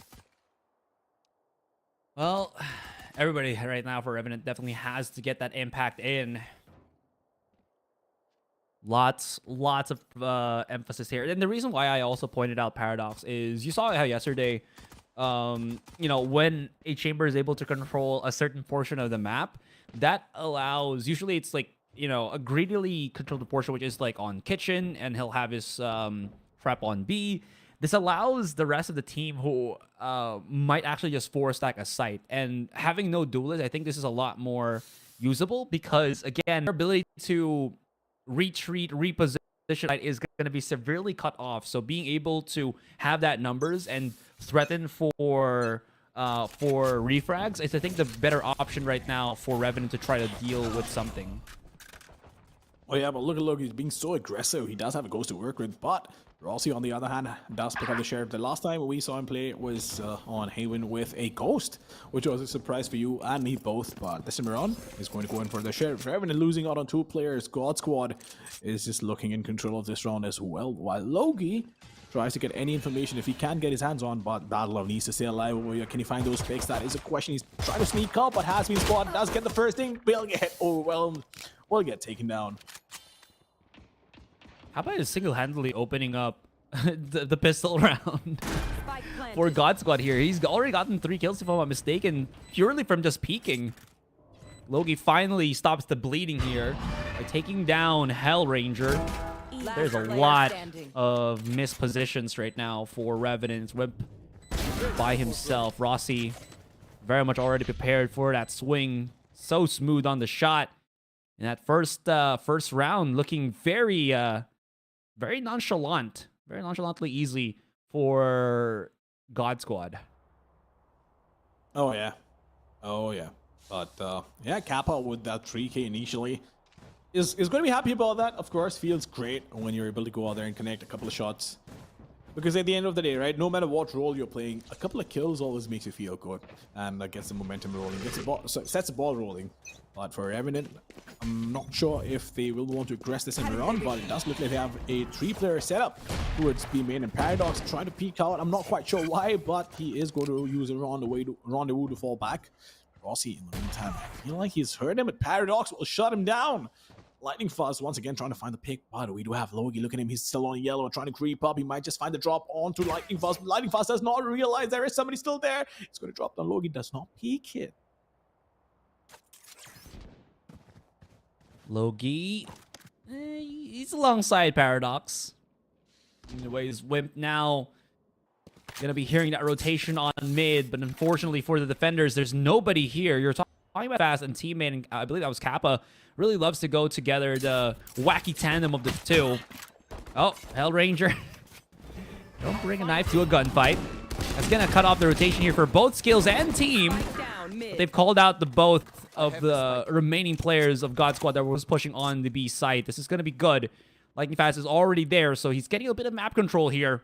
Well, Paradox is still hovering towards Boiler. A little bit afraid to try right now because there's just too much heat on lower mid. But this will mean that his teammate, the KO Blackhawk, is going to be in trouble by himself. Will he use that fragment to delay? 20 seconds. Peeks out. The Classic just doesn't give that big of a bite. The wall, though, very segmented, has a bit of cracks, and Paradox can deal some damage here. And Lightning Fast decides to just wrap all the way around. Shooting gallery for Paradox, but he's very low. And he's getting closer, but doesn't know that Lightning Fast is on the corner. Although, Paradox, is he going to check right behind him? Lightning Fast, he's not even looking. But they're both just missing the point. And again, oh, now he knows. Perfect control. Paradox thinks that he's on B long. And this is perfect. Well, Lightning Fast still just holding it off. He needs to stay alive, of course, and buy as much time as he can, but Paradox did not see that coming. One more round going God Squad's way, and it's just as easy as it gets. I mean, even though it was pretty expensive, because Revenant were able to find picks that they shouldn't have been able to, but the trades did come in. So it was God Squad that came out on top. We're victorious in this round, but of course, not in the best way possible. Revenant, on the other hand, will have a great buy to work with. I'm not quite sure if that's the case with God Squad, because Hell Ranger is going to be on the Bulldog, everybody else on a Vandal, which is understandable. They'll have all the utility to work with as well, but skills, one orb away from his resurrection. Logi's already front forward push, so is Paradox. He's gone back. I think this is the adjustment that Revenant have in terms of what the map control will be, right? The triple actually to the 4 stack of them. SK Rossi unfortunately can't escape the bombardment of bullets from Bad Love, but that's going to be the 1-for-1 trade. Got to back away here. But again, this is the problem. They have to commit to a site itself. The problem is they can't really reposition. So if they can get the kills, which unfortunately now they aren't, they're just going to be in a really bad spot. And Lightning Fast, I have to say it again. Lightning Fast, just for once. Lightning Fast is just so lightning fast with just being able to open up the sights on that entry. Finally. Just once this round, or just once this game, okay? Once this game. You know what? I'll find a different word to describe it. Oh, as quick as lightning. As fast as light. Fastest thing in the universe. Chow. Yeah. Or yeah, no, I think we can go on and on with this one. I'm sure the chat won't appreciate it, but well, God Squad once again just picking the first couple of rounds that they needed to win the first buy round as well after winning the pistol.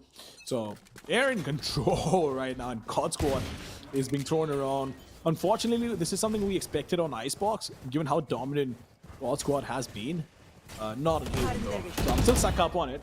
because I'm actually quite perplexed as to how Revenant ended up getting dominated in the manner they did, because they were looking that strong. But the short dart coming in, delaying the push, even though the wall had been broken down, so the spike will get planted with this one. Rossi taking that fight will get traded out. Wimp making sure that his teammate sacrifice doesn't go in vain, and Lightning Fast still just waiting, making sure. But ooh, Blackhawk with a 2-tap for the Sheriff will take him down. You will not kill my ally. All right, even though that was a valiant effort for Blackhawk here, there always is that readdress, having the resurrection. Lightning Fast is back up to full. Bit of a fight, but not really the most. Again, it's the weaker buy for Revenant here, but I think right now we can be safe to assume that they have been starting to struggle once again in the firefight of things. The problem is there's so much utility that they have. Unfortunately, there's nobody that can peek outside of the utility and back away. Again, that's not really ideal, but it's a mix. It's a certain like blend in the recipe that keeps your opponent on their toes, right? And unfortunately, because they don't, and maybe they can put that work on Paradox, but Paradox hasn't really been stepping up. It's really putting a lot of pressure on Revenant here to try to get those refrags, but it's very much well read by and very much prepared are the God Squad players on that on their opponent's swing. Oh yeah, but Malik's once again just stepping in for his team when he needs to, and making sure that he has a word with them. But Lightning Fast looks pretty jittery with the way his chair is moving. I feel like this is one of those things that you do, right, when you're just itching to go back into the server and be like, you know what, just get started with this. I want to go out there, pop some heads. And he's looking as calm, as composed as ever, of course. Once in a while, he will show you some emotions, but look at this. This is one thing I've never really understood, right? The way he turns around. It almost feels like he's pushing his mouse away, like maybe he's just throwing it away, but he's just so in control whenever he does it. 100%, man. There's... Where are he just looks like such a different player. If not, you know, what he already was before. Double swing. Oh my god, that tracking. Oh, that was a missed opportunity then and there. Paradox thought that he could chase the opponent to the abyss, but SK Rossi is right there to pull him under or push him down. Bad Love, though, uses the wall, boosts himself up. This is a good pick. This is going to give him some fighting chance. He used the ultimate already so that opponents will not be able to push. Look at that, repositioning. This is good.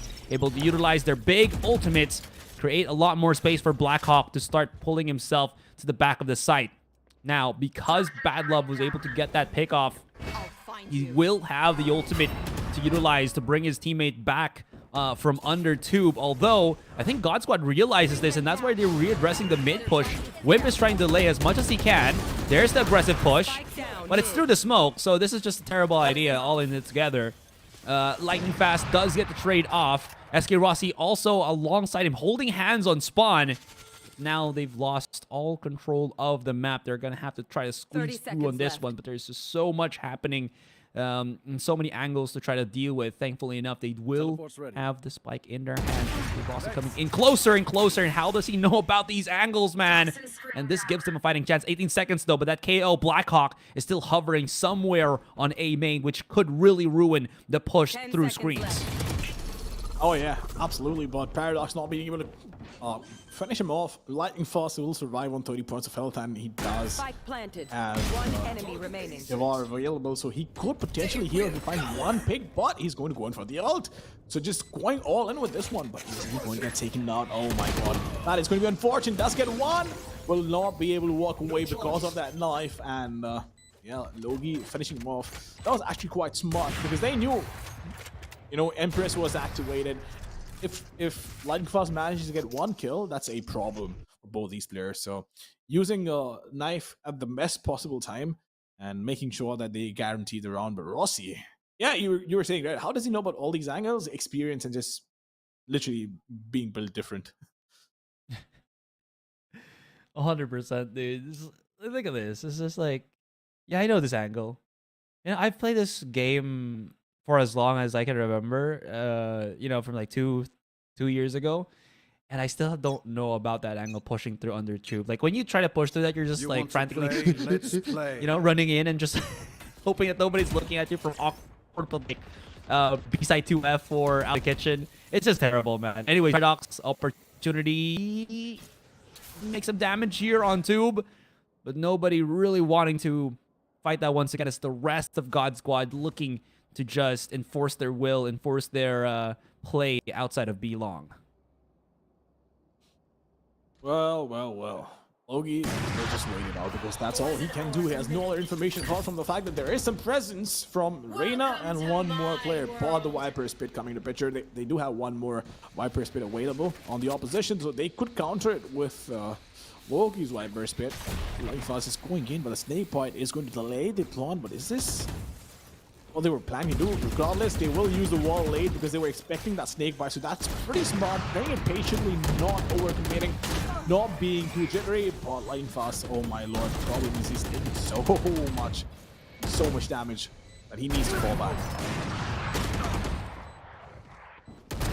Toaster is broken. Oh no! No, you don't hit those second shots, man. So quick. That is ruining the retake here. They're so gravitated towards SK Rossi. Logi's gonna be alone as he tries to get closer and closer to like 4 other players of God Squad. Finally dealt with him, but Wimp's positioning has been exposed, and Lightning Fast is like, I'm gonna put the lid in this coffin already in this particular round. Give us already that W. Wimp's trying to run away for dear life, but Hell Ranger's already waiting. Both of them can... Oh, does he hear the footsteps? It should be Wimp first. Yep, there it is. But damage be done here, Bamba. What a play again from SK Rossi. Oh yeah, that was an incredible play. Rossi is one of those players, right? You're in his peripheral vision. He's still going to hit those shots 9 out of 10 times, and he's just that great. But him on tour de force with that quick rescope available is phenomenal. Like, how in the world do you manage to pull something off like that? Every single time you see him play, right? Every single time you sit down and watch him play, you're just left in awe of what he managed to do and how he uses all these agents and the abilities. So you put him up on any agent. I think the raw skill that he has is really difficult to counter, but Logi in the meantime does have a judge to work with. Is he going to be that aggressive? I'm not sure, but one recon and he will take it. Look at Lightning Fast. Oh my lord, he still gets it. Logi just gonna hope to God that he doesn't get spotted out here. That's a good one. That's a strong one. Backs away immediately. All these pop shots through the Viper Spit, finding absolutely nothing. Bad Love, though. Trying to back away! No, not like this. Imp is on the corner, though. There you go. Should be able to hold on. And that is going to be Paradox to finish things off. That looked incredibly decisive for Revenant here, but one wrong mistake. And that is going to be a huge upset. Thankfully, though, again, teammates of Revenant or the other players of Revenant were already there for the swing, especially here with Wimp on that second or on that 2 kills. Yeah, yep. Wimp making sure that he gets that initial pick, right? The second one was just a bonus, but he got the first pick, did manage to find the second one as well, which slowed them down. But God Squad, they got lucky with that Logi pick through the Viper Spit. And Logi, yeah, it was unfortunate for him. It's very frustrating as well because when you're trying to play that aggressive and you get taken out by a stray bullet, it's just unfortunate because that's supposed to be a win condition, right? That's supposed to be the play that makes you win the round and swings the momentum in your favor. So if they lost a round because of that, I'm sure he would have been really upset about that. But the fragment being thrown out to delay the push, Logi still is waiting it out as calm as ever, not overreacting, not over-rotating, and Paradox as well, not reacting towards B-side because of this. And I think they've started understanding what what God Squad has been doing. But Paradox needs to stay alive in this one. Is he going to peek around the corner? That he does every single time. He peeks aggressively, he gets taken down, or at least gets forced back, which is unfortunate because he could. So here's the thing, right? A team of God Squad's caliber isn't ever not going to check that angle, but at the same time, you also. Ooh, oh my lord, that's so unfortunate. Just kept committing with those bullets, man. Sometimes it all works. That's what we want to see. Hell Ranger, though, this is a... He's so far deep into enemy territory. The enemy Viper doesn't even see him. They're bidding some time, and Hell Ranger's about to explode.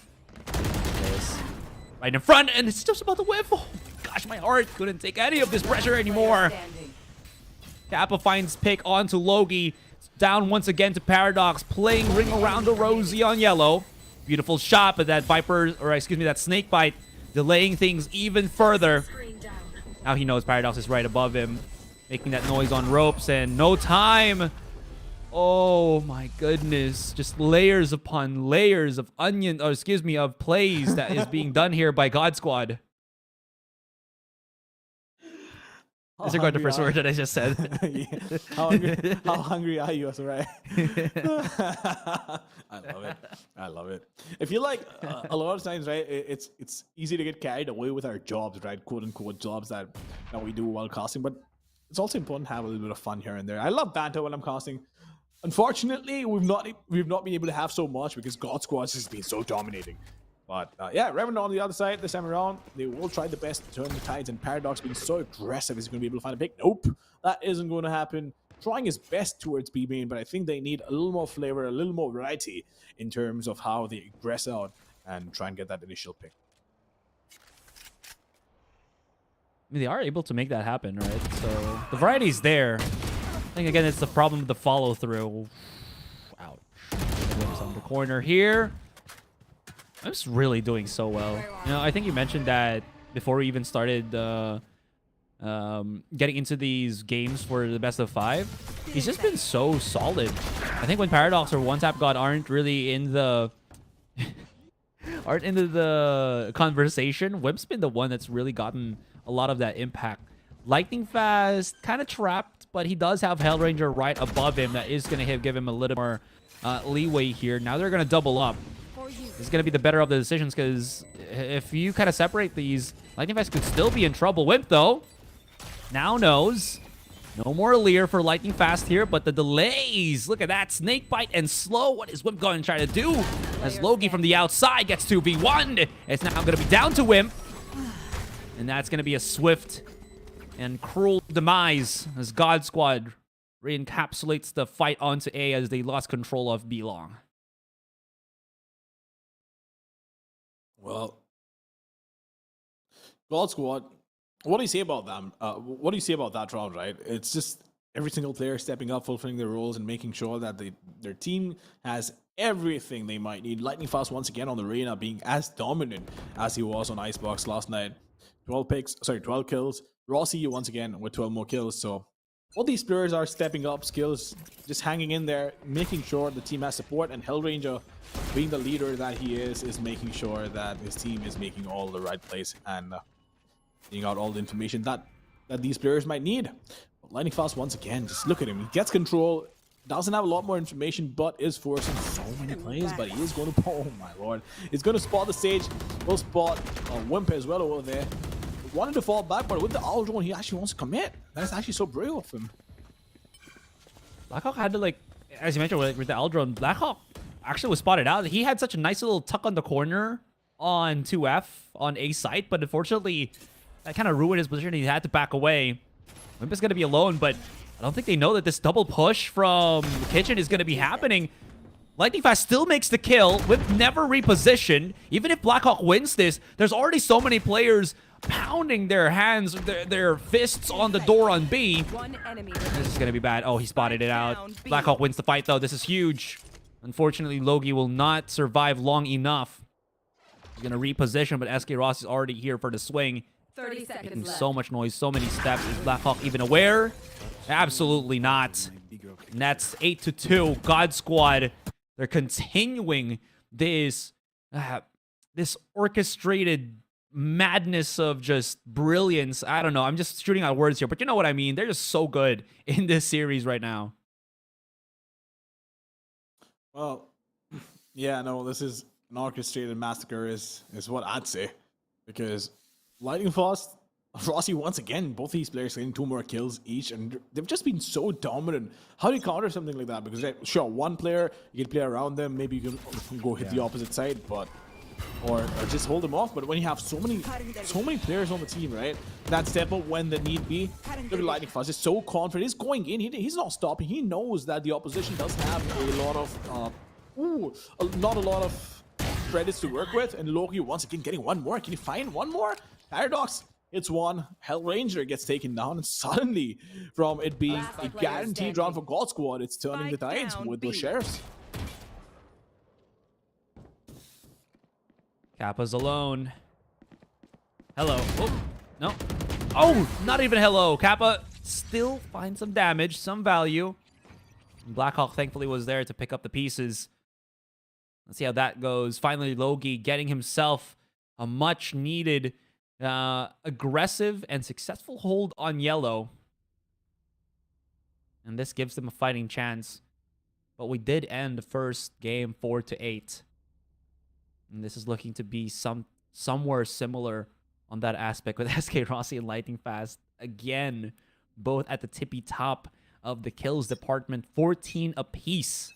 And they got a lot of firepower right now with the ultimate. Let's play. Well, they do.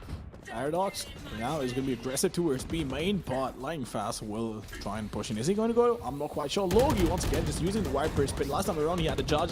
Created a lot of impact. This time, he's decided to go in with the Vandal. I feel like Judge was definitely the better choice to have, but Lightning Fast, he's just creeping up slowly but surely. He's going to find the pick, though. I don't think Logi realizes that Lightning Fast is right above him. This could be a problem. Never mind. Lightning Fast was not able to spot him. Will get taken down. And I feel like that is going to be the end of that A hit that they were planning. But now they're starting moving towards B. Trying to move forces once again. The slow hit on mid. So fast and just being able to pump those shots in. Now going to try to aggress on Blackhawk. He does have the delay tactics. Perfect. Even though if he does get tagged by that recon dart, it's not going to help their case and start pushing forward a whole lot more. Paradox holding the corner here. It's all going to be on Kitchen. Let's see what Bad Love is going to be cooking tonight. 30 seconds. Nothing. Kill my ally. Because his tools were being fuddled with, reloaded, Wimp backing away, trying to run. Blackhawk somehow manages to get the flank. And this is turning incredibly messy. 2 versus 3. SK Rossi still does have the tour de force. Picks up a Vandal in hand. Wimp looking to see if somebody's going to be trying to 10 seconds cross left. jungle gyms or jungle bars. And SK Rossi using that wall just to start getting the plant down. Paradox finds him. Hellranger in a 1 versus 2. Actually still has a really good case. Look at this positioning where the spike is. Now exposed. Fighting the 1 versus 1 for now. The wall does not show his positioning. Oh, I love the Viper Spit just to give him some concealment. I don't know if he actually heard. Oh, he's going to jump up. Does he see it? No! The wall! It's just too thick. He can't really wall bang that. Hits the shot, but it's too late. 2 in the end, and that is going to be a lovely, lovely retake for Revenant. Yeah, I mean, I'm confused. Honestly, I understand the thought process behind using that Viper spin because it was the last round. You had an operator trained upon you, and maybe somebody was pushing you as well. But at the same time, the problem is you can't really see the spike. So unless you're in a position where you can quickly get out of the Viper spin without making noise and take down the person who's defusing the spike, it actually works against you, and that's exactly what happened with Hellranger. But I definitely understand the thought process behind it. So while the idea was great, the execution maybe not so much. Well, Revenant was fighting tooth and nail to make that execution not work as straightforward, right? For Hellranger and even before that, the rest of God Squad. This is what we wanted to really see for Revenant Esports. Just the ability to stop God Squad from bleeding into the site before they actually had any casualties. And because of that, they were so much more confident in those 4 rounds that they won. And at least we're able to bring it back. I think right now the impact players that we're seeing from Revenant have got to be Bad Love as well as Wimp. Like, these two have really solidified that defense for Revenant and have stemmed the loss of rounds better than what I was expecting. Because even though this is 8-4, I think this could have gone much, much worse without the utilities and the brain power of these players to follow with that utility usage. In any case, there still is this lead from God Squad, but this is Revenant's time to shine now. The thing again, going back straight into things, Mamba here is they're on duelists. They have no duelists, excuse me.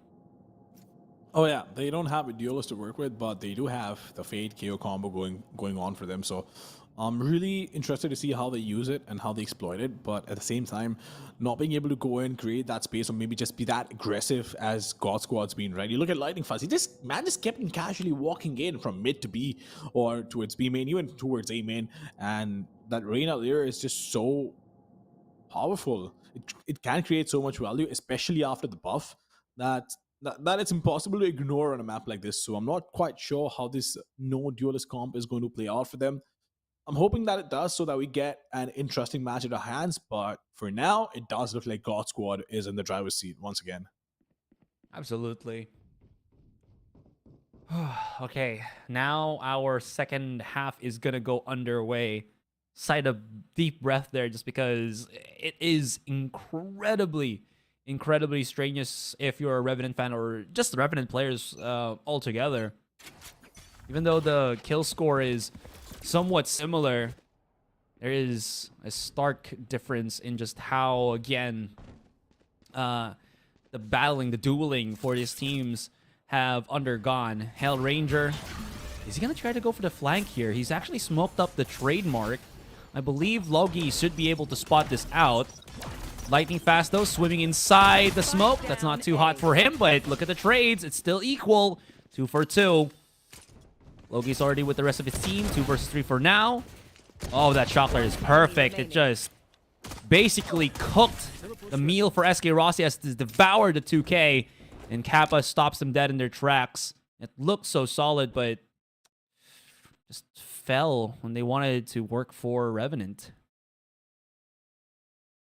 Yeah, but Revenant, here's the thing, right? The execution looked pretty good, but he had to hand it to a Lightning Fast for being that confident and being that aggressive as he was, because he was in the toxic screen, he was being decayed, but he still decided to stay there, even though he realized maybe 1 or 2 bullets would take him out. Gets the first pick. Rossi, on the other hand, with the Sheriff being so impactful, holding them off, and well, the execution once again, I feel like it was wonderful. The idea behind that was good. God Squad just getting those kills, because at the end of the day, it is a first-person shooter. No matter how tactical you get, you still need to find those picks. I agree. You know, this is why I prefer it over MOBAs now. I'm sorry, guys. I started with League of Legends, but I just fell in love with FPS before. And then when Valorant came, I was like, this is the perfect game for me. It's because of that, right? That's actually insane. Well, Paradox, in the meantime, is going to use his rendezvous in case the need be to fall back, but Skill is still just waiting patiently. He knows maybe there is some presence behind the wall, but does not break that knife because doesn't want to give away his position. Kappa being spotted over there will get taken down by Blackhawk and the Sheriff. On point, but Low, yeah, I believe has been spotted. Skill not being able to find the second pick, and kind of overwhelmed over there. God Squad, I'm not quite sure how they managed to slip this one out.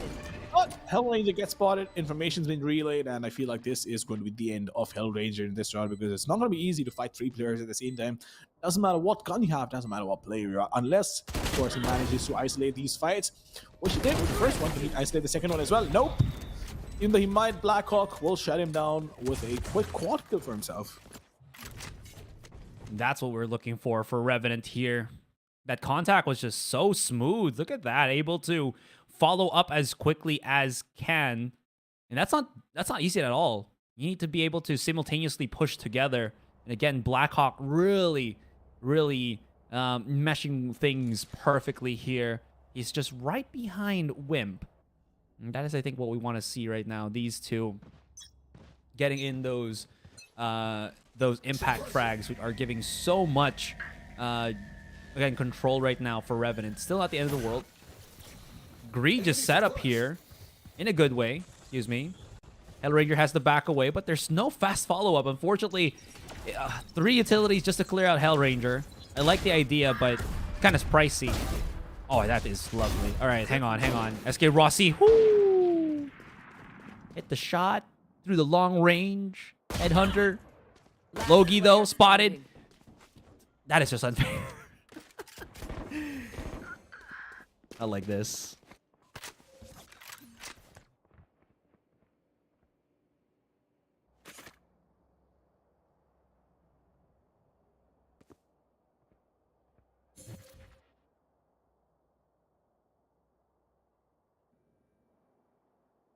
Hmm.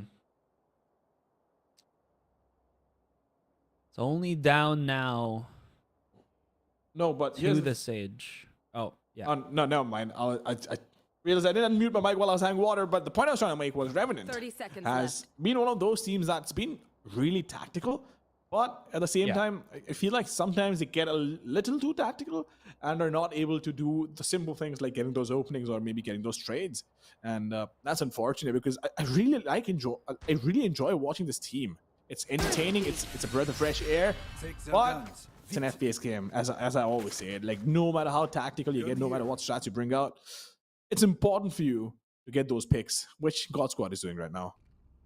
Look at how they just pour in onto B long, right? Trying to transition into yellow one by one. No trades to happen. I mean, yeah, again, I was very much amazed of how about their initial utility. They had lineups and everything. You know, the lineup Larry's on yellow. It got Hell Ranger.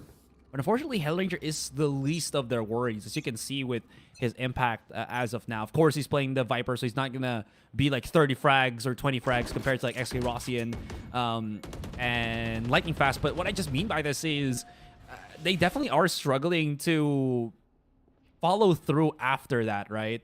Anyways, I think they're going to just try to compress Down A. outside of A main. But the timing peaks on God Squad have just been ruining their rhythm. Look at that. It's happening once again. Well, yeah, but Skills, in the meantime, is going to try and push up and see if we can find an opening once again. Because they have managed to find one. Paradox will get taken on once again, losing a player. Revenant is going to struggle with this one. Now, Wall will buy time, but it's not going to be enough. Lightning Fast, once again, will just wait for his teammate to come up while he tries to push in. That siege is going to affect him. This is a problem, but the recon done absolutely on points. Can Skills find that pick? No, that he can't. Lightning Fast is still surviving somehow. Revenant pulling it back in their favor. It's still a 3v3, no bad advantage, but they've slowed them down enough. Rossi in the meantime finding a pick on a low. Hell Ranger just creeping up, and I don't think he realized there's somebody right next to him. Battle will take it. It all comes down. Rossi all alone in a 1 versus 2 Wimp. Holding that angle, Rossi slowly creeping up. None of these players know where he is, but he whips that shot. Will get taken down by Bad Love. Ladies and gentlemen, one more round going Revenant's way. But yeah, no, kind of unbelievable to see that him not being able to connect that shot, isn't it? I think he was preparing too much to hit 2 targets right after each other. I think he already saw one. He was already confident with the first kill. Unfortunately, as he mentioned, his opponents were just a bit too what's the word here? A bit too jittery. They kept moving too much, so he didn't really anticipated that, and it resulted into him, yeah, not hitting those shots. But in turn, though, does give Revenant a fighting chance here. And looky, even though Revenant did win that particular round, Malik's already calling the timeout here, knowing that every single time that Revenant wins a round, after that they tend to lose it, because I feel like again, they haven't really addressed the biggest issues, which is not really the mid-round transitions, but rather the start of the rounds where they try to get that map control to make things easier to push in onto those sites. Oh yeah, but for now, God Squad, I think they'll just slow things down a bit, unless of course they're like, you know what, there's a pause, might as well just go out there, push them, and make the most of it. But I feel like they will try and slow things down because it's been a back and forth half so far. Revenant on the other side, it's working. It's showing why they've gone with a no duelist setup. They can get so much information, they can get so much control with the resources that they have. Lightning Fast once again, just being aggressive, and then KO comes in along with the reveal. The Haunt is going to give you so much information, but Blackhawk is going to go in. Yes, indeed, he will get taken out by Paradox. Needs to go and get that pick. Will not be able well, but Skills comes in, backstabs Blackhawk, if I'm not mistaken. Well, no, it wasn't a backstab, but oh, he got taken down, and that's all that matters. That's huge for Paradox there. Yeah, have to deal with him first. One is going to be trapped onto the side, backing into the corner here.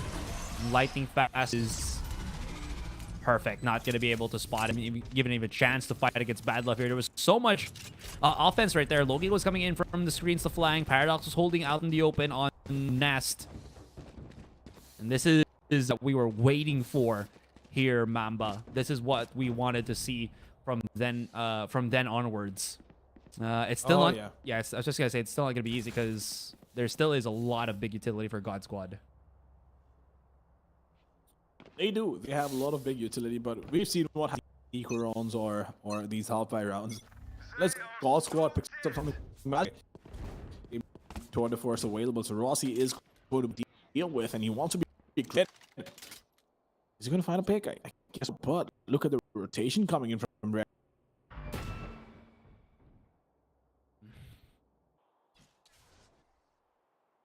Rossi, though, he's going to look to his left because everybody's like, just like waiting. Wow. Okay, now they know. How about a taste of your own medicine? Why don't you? This is gonna at least defeat a bit of the purpose of that map control from SK Rossi right now. Hell Ranger readdressing lower mid. Lightning Fast finds a pick. Gets information that nobody's gonna start pushing in onto B here while Hail Ranger is hearing all of the footsteps. This is gonna gravitate, all of these defenders to start coming in through the A site, but they're going for a different route right now, Mamba. It's all about the flank. No more utility in the back of things. They've brought back SK Rossi. He has the blade, and Lightning Fast is gonna be the one stuck on spawn. Everybody's gonna be looking through this one. Paradox, is he ready? He's definitely not. Wimp, spotted. Lightning Fast, still holding on, but this is a pinch. 4 versus 2 as the round continues. Whiffing at a little shots. They're overheating. Bad Love is okay on the connection. Finds 2. Flashes from Blackhawk just to delay. He gets spotted, and Blackhawk can't find the refrags. He's now stuck. They know where he is. Snakebite to push him down. They should be hearing the drop, but Blackhawk plays that perfectly. Very, very strenuous. Scary even for Revenant, but they still manage to hold on. They do manage to hold on still, but it was a messy round for sure. I did mention, you know how these anti-eco rounds goes. Sorry, you know how these forced by eco rounds go, and they managed to prove that. But at the same time, let's not forget, Rossi actually had the tour de force available, which, by the way, if he did connect the shot or towards A side when he was being aggressive, the round was done and dusted over there. But, of course, players on Revenant stepping up when they had to, getting those picks individually. That is what allowed them to guarantee the round. But once again, a B take coming in. The chamber is towards A for Revenant. But yeah, that chamber is going against a press who can't rotate back. But Hell Ranger wasn't marked with the knife.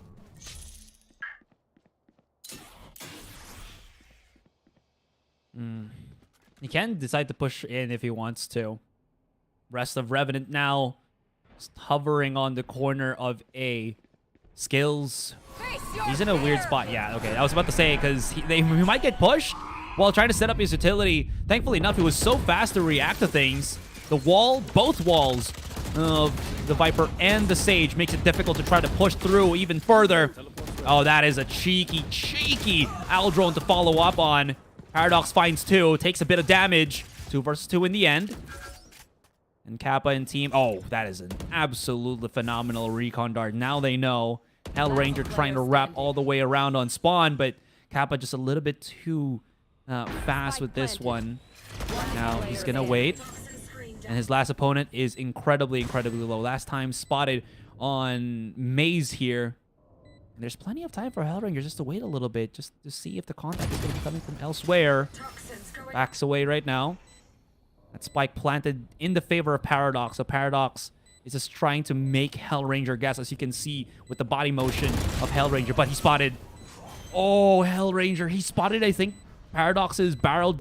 You gotta give credit to Revenant, but also need to be a little more critical of God Squad because of the way they played, because they had the advantage. It almost felt like they threw it away. And maybe that's the reason why we have a timeout being called in from Lightning Fast to just talk about what happened in that round. And God Squad should have been able to close it round easier than ever, but unfortunately, you saw what happened. Yeah. Loving the way that God Squad are... what's the word here? Are readjusting, right? And how they approach these fights, it's a whole lot more, I think, respectful of the utility that Revenant have been using. Because Revenant, with how they play, they've adjusted. It's a lot more set heavy, as I mentioned earlier in the second half. But this time, they're able to smoothly transition with their utility rather than throw utility first and then pushing afterwards. So, seemingly, we are going to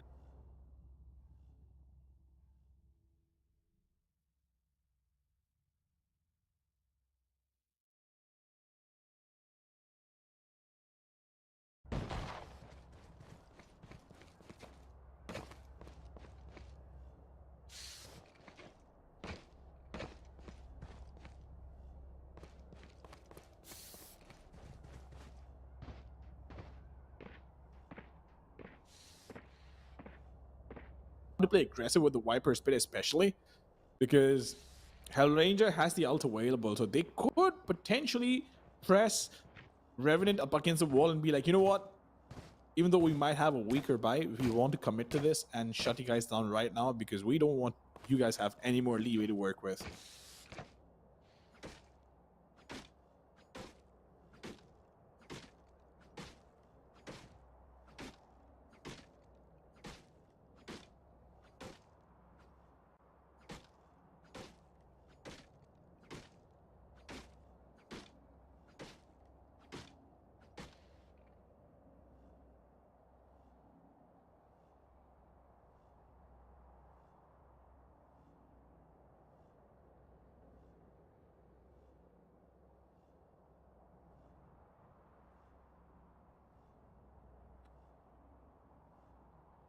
Yeah, I did.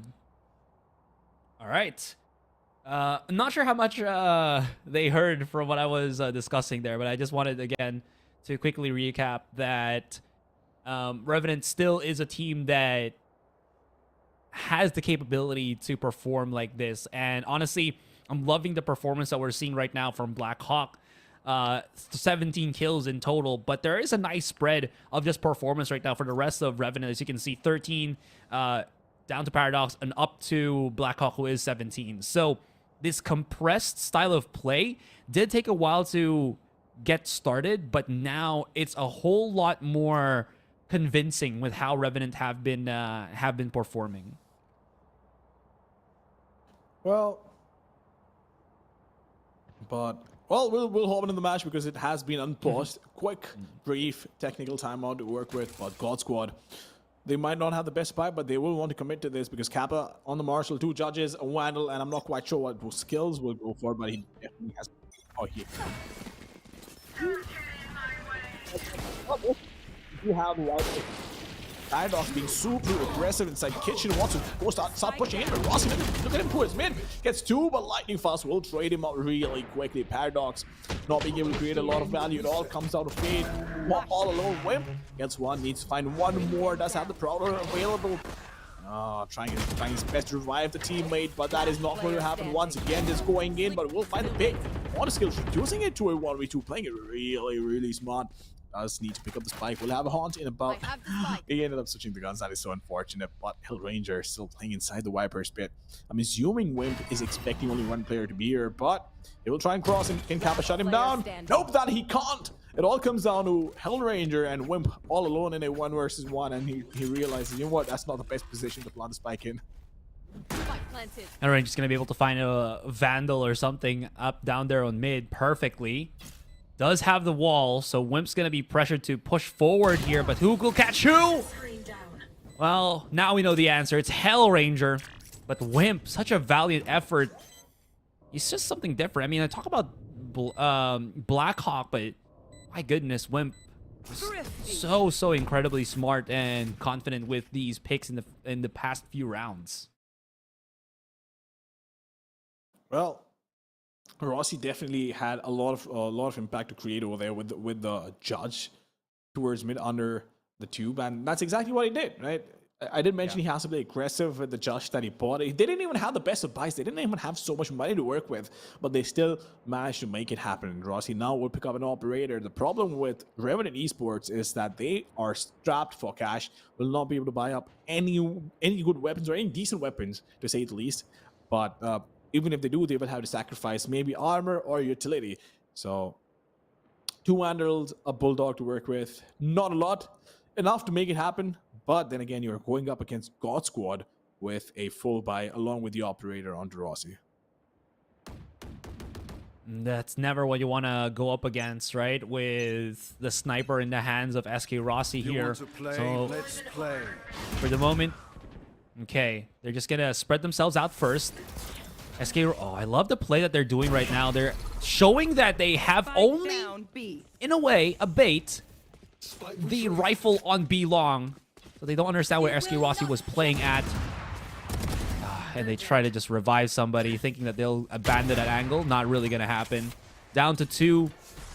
And they're still holding on to B long, where the spike is... well, at least fortunately, was picked up by Logi here. SK Rossi getting closer and closer to go for that flank. They're still slow on the rotation. And they're looking right at him. Who's going to find who? It's going to be SK Rossi down. That gives crucial information for the rest of God Squad, who still is in a 4 versus 2. Logi and Paradox, all of the weight of this second map.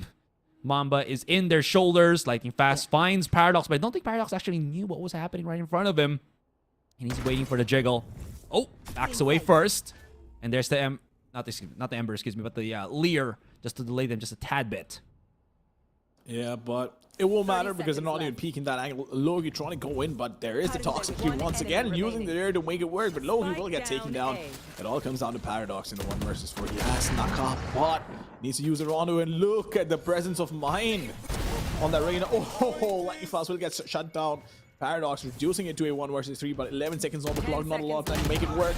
And only 2 bullets to work with, but he will get shut down by skills, and of course the Hunter's Fury coming in, which also forced him to go in. But at the same time, the problem was he didn't have enough time to work with. Didn't Wimp have a Prowler here? And yeah. Going back to what you said, definitely no time for Paradox to work with. And even if he got the kill right then and there on skills, there was already Hunter's Fury that was set up on that line. So I wonder how he's going to be able to deal with that. But again, going back to the fact, I'm pretty sure Wimp still had 2 Prowlers.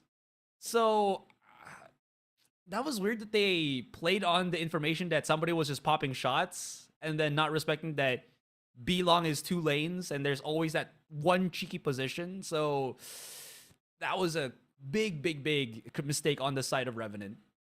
That it was, yeah, no doubt about that. But one of these rounds, you end up sort of overlooking that position, and you pay a heavy price for it. But at the same time, Rossi was able to create so much value with that angle, right?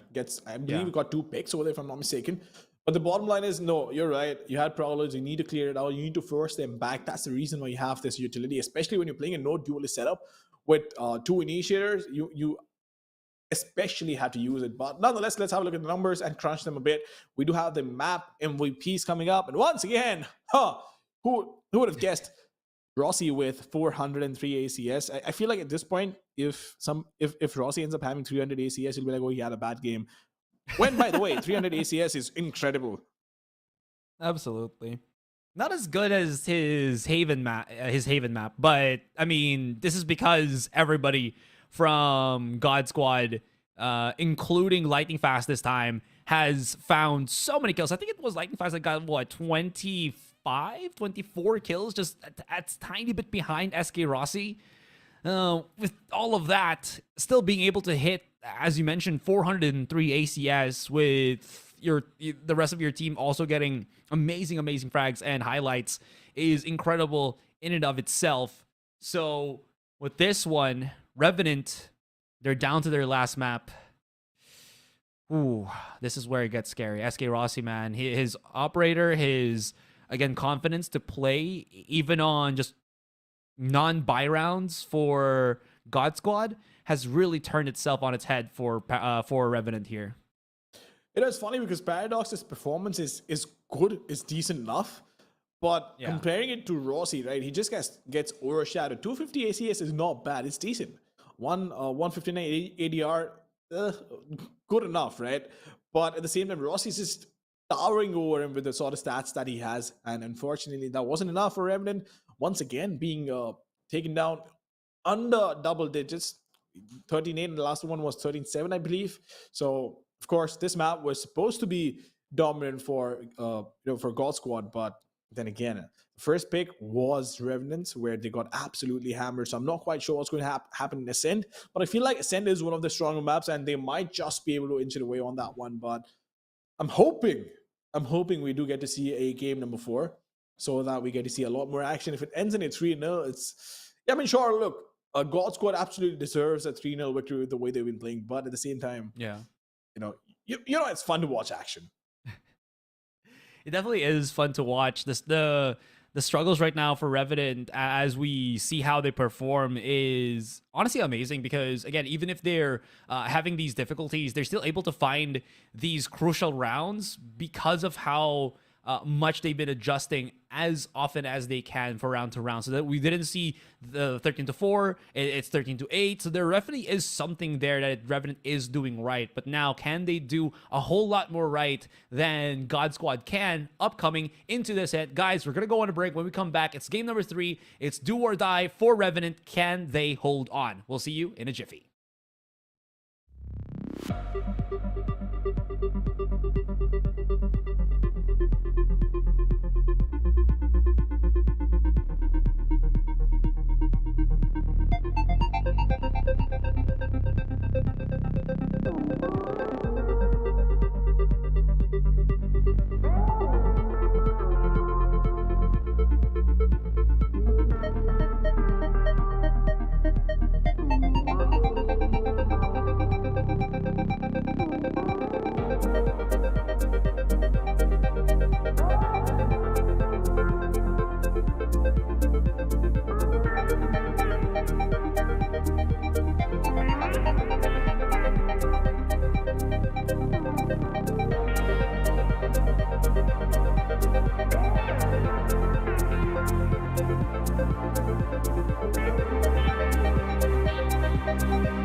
Well, ladies and gentlemen, welcome back once again to our finals between God Squad and Revenant. My name is Asray. With me now is Mamba. And oh boy, this is looking pretty much the God Squad show. I'd watch that, and we're watching that right now. Oh, we are. But the one more thing that I've learned today, at least in this tournament that we've been casting, you learn how to shove food down your throat in 2 or 3 minutes when you have the break. You're like, hey, you know what? I'm feeling hungry. Can't eat what I'm casting, so might as well just grab a bite or two. But it's Diwali. It's a massive festival in India, and at the same time, a lot of sweets get sent to your place. So that's what I've been munching on. All crazy sweets, by the way. So you need to drop by to India once in a while. I mean, I Maybe will during next Diwali. month. Not next month, sure, but during Diwali is different. Oh. The amount of sweets you get is so good. It is so good. Like I just had one right now. It blew me away. Absolutely blew me away. I wish I could, man. I wish I could, but I'm kind of trapped here in the Philippines for before the Hyderabad trip. So is that how I pronounce it? Hyderabad. Yeah, okay, Hyderabad, perfect. Yeah, before the Hyderabad trip, I'll be stuck in the Philippines for a little bit more. So unfortunately, I won't be able to join in on the festivities. But I am very excited to try out the delicacies again in India that I haven't was able to try. I do remember, all right, well, we're still waiting for the game, guys. All right, we could just chat a little bit about something different for just a little bit. I'm so sorry. What was it? So the pani puri, obviously. Oh yeah, pani puri. Pani puri is great. It's great. Yeah, It's amazing. What's the one that looks like a thin pastry, and then you just have like chutney that you use to scrape it with? It's like like a super crispy pastry, I guess. Oh wait, it's a dosa. Yeah, there you go. Dosa as well. Yeah. Perfect. Yeah. Just simple stuff amazing. first. But Yeah, if simple you stuff, want to introduce me to anything weird, I'm totally G or exotic, and even in your opinion, I'm totally G for that. Oh, but, Hyderabad is the best place to find biryani. I think we'll talk about that later. But again, Yes. getting back to this one, right? 2-0, God Squad. Listen, man, I could go on and on about food and festivals, right? But Same. here we are to do a job. And of course, the map Veto Ascent is going to be the next map, which is supposed to be a good map for Revenant. But then again, you're going up against God Squad, who has a massive map pool. They've always been on top of the game on every single map possible. So, of course, if Revenant doesn't win this, then it's a clear 3-0. That's obvious. But at the same time, this is the only map which is going to be able to keep their hope alive. Bind, I still feel is pretty strong for it. For Revenant with the double controller setup. So I'm not quite sure why God Squad decided to pick that, but at the same time, it's also a pretty strong map for them. So Ascent, absolutely. If they win this could potentially go all the way because I feel more confident with Revenant on Bind than on Ascent. So here's the thing that that I have experienced multiple times already in the past, right? When casting these kind of long drawn out games, when you see a 13-7 to 13-8, and even though that losing team is performing well in those particular rounds, when you're kind of stuck in that 7 to 9 round range, that just means that there's something that the opposing team is doing incredibly consistent and solid that you're just struggling however you try to adjust. Because again, even if you're able to squeeze in a few more rounds, they feel like there's just so much more layers to the play that they are doing. And I think that's true in this particular series with how we've been seeing God Squad just destroy Revenant here. Now, back into the drawing board, I think we're going to be looking at an almost mirror match here with just the difference of Hell Ranger and Bad Love being on the Sova and that Breach. Oh yeah, Sova and Breach. Wait, hold up. Sova. No, Oh, sorry. Yeah. You do see the Fade as well? Oh, yeah. Yeah. No. Wait. So yeah. Triple Initiator. Yeah. They do this. They play a triple initiator setup on Ascent without a duelist. Again, quite interested in seeing how this goes. I feel like I remember they played against Xerxia, if I'm not Select mistaken. your and agent. clapped. Or Xerxia was some other team, I don't remember. But they were super aggressive. So the one way to break this is, especially if Revenant is attacking, where they're supposed to thrive with all the information they can get. Yeah. You could start finding all those nooks and crannies in their defense while they're still trying to hold things off and get those individual picks, which if it happens, it's going to be incredible to watch. But I feel like triple initiator setup isn't something that hasn't happened before, but at the same time, how do I say this, right? Like, it's not a Yeah. bad comp, but I just don't feel it. You know how you look at a comp and like, you know what? Nah, no, this doesn't make a lot of sense. Even though it does, but you're like, yeah, no, I wouldn't count on this.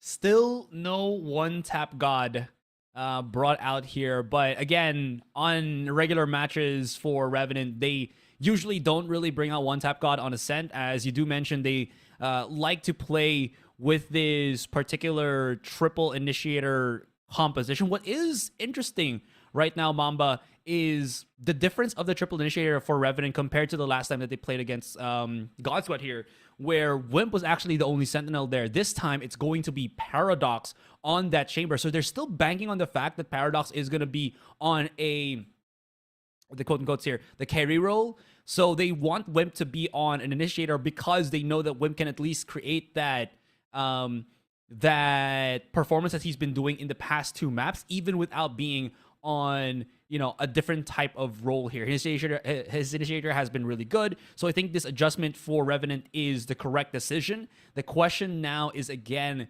how much correct decisions can they make with this triple initiator on the offensive when their opponents are basically doing the same thing? Oh yeah. I think we'll find out. We'll find out about that once the match progresses. But triple initiator, I'm really excited to see if they can be super aggressive with that, because they can. And I also want to see fakes being sold, because look, when you have 3 initiators to work with, the possibilities are endless. And you've seen God Squad have those fakes without that many initiators on Haven, especially. They were so good at creating pressure, maintaining that pressure, and of course, then faking a side or faking which side they were going to take. So I really want to see that from Revenant as well. Of course, it's not as easy to fake on Ascent as it is on Haven, because you have 3 sides to work with. The rotations are easier and whatnot. But look, if you can see that, it will be wonderful, because then God Squad is going to have a taste of their own medicine.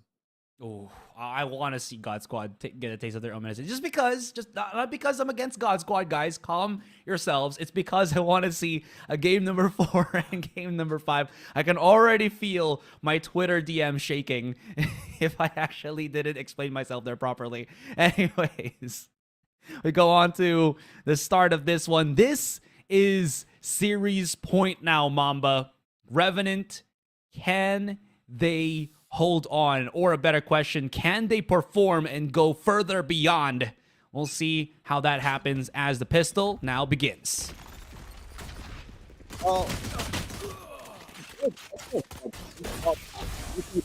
For being that aggressive, and no trademark being used over here.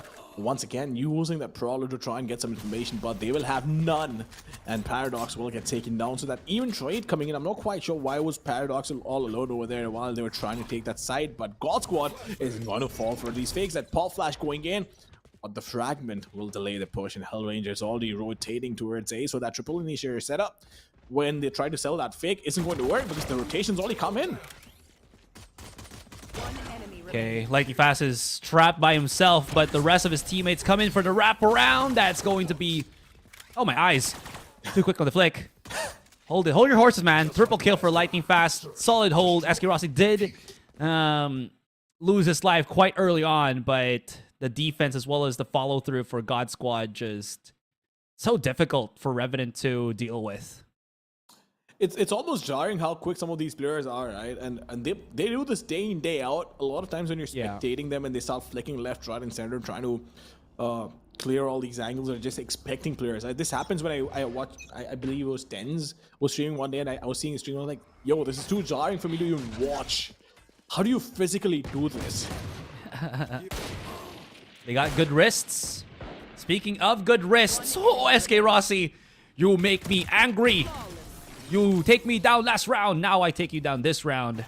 He doesn't speak like that. Just me. Anyways, 4 shots, man, with the Marshall. Sickening stuff. Oh, sorry. You're gonna have a lot of love in India. I can tell you that for sure. But yeah, quad kill with that Marshall on mid. It almost felt like he was here not to play a match, but just casually deathmatch around the server. That's really concerning if this is going to turn into a deathmatch favoring God Squad, right? Because that would just mean that Revenant are walking target practice targets here. Still, this is now going to be Revenant fired up in terms of weapons. Trying to break through utility there. Logi backing away. Kappa was tagged by the blade, but they don't know how far forward he's actually flung himself. Although the rest of Revenant now respecting the offense, I guess, backs up. But they're not going to go full-on B long. It's going to be the wraparound as well as they try to just pinch in through the corners here. Lightning fast. Going to have to try to play delay. And even though he's just terribly blinded, still able to almost get back into the corner. SK Rossi finds one. Needs to find a headshot here. Unfortunately, not going to connect. One enemy remaining. And we're left into the 2. No, 1 versus 4. Skills, wall bang. One holding the cross, one holding on tiles. I don't think Skills is going to be able to make this happen, though. But he will try to smoke himself in. Now they know. Oh my god, he is able to almost cross all the way to tiles. But yeah, it's a far dream. It's not going to happen. It's a far cry for what he wanted to actually happen there. But solid round for Revenant. Well, yeah, solid round for sure, no doubt about that. But yeah, no, we were talking about the setups, right? The reason why I've been focusing on Revenant's triple initiator setup so much is because God Squad, look, we've seen them play, but Revenant has been really creative with their compositions, not just in this tournament, but like in general, whenever they've played, they've used it in such a different way than most of the teams would. And that's the reason why I'm so keen on seeing what they do, because God Squad has proven themselves time and time again, and that's not a question. But I feel like the pressure is definitely on Revenant as the underdogs in this matchup. And yeah, I'm just excited to see how that goes. But for now, Rossi, once again, just being really aggressive in payment with the operator. By the way, this is one skin, Spline, that not a lot of people like, but I personally love it. How dare you? We're not friends anymore, man. See, this is the problem with us, Sarai. Never mind. I'm not sure you're around in Hyderabad. I'm sorry. You're not getting any food.